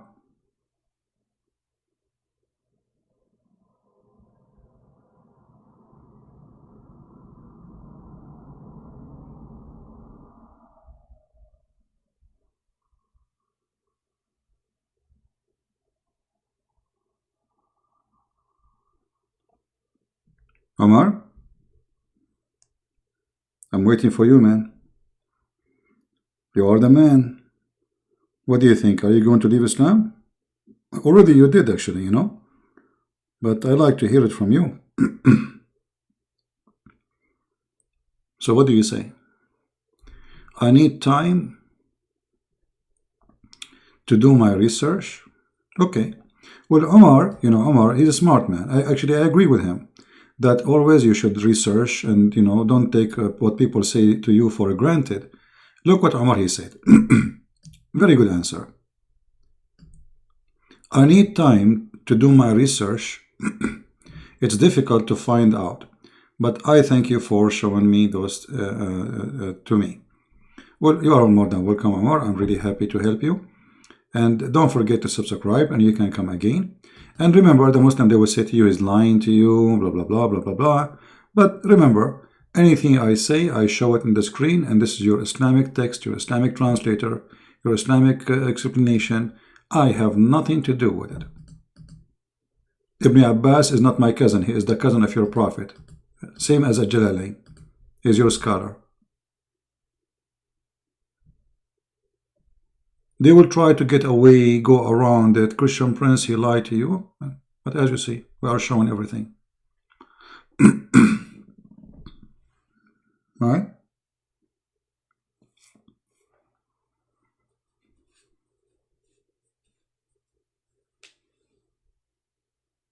But anyway, anytime you feel like you want to talk to me, the admin already, they gave you my Skype.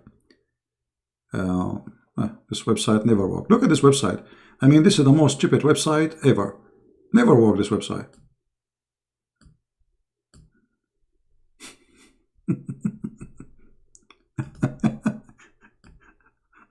Oh boy. I mean, even what he will search. Everything I said. You see, you can freeze the screen. Later you can play the video. Sorry, I'm losing my voice. And you can type. Man, I lost my voice. Hold on. Speaking for many hours, what I can do.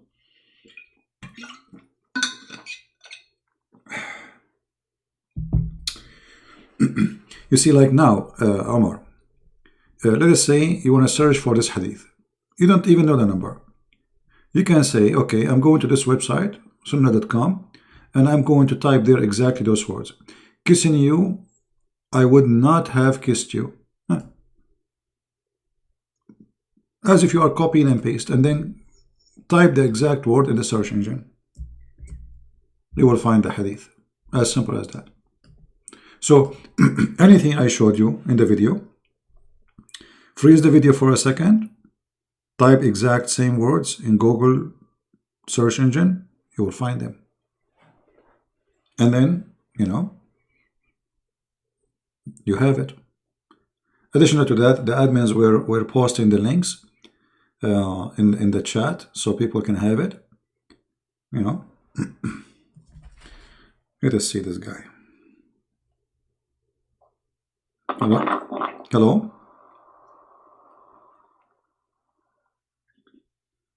Hello? Hello? Okay, he is using the internet of the neighbors.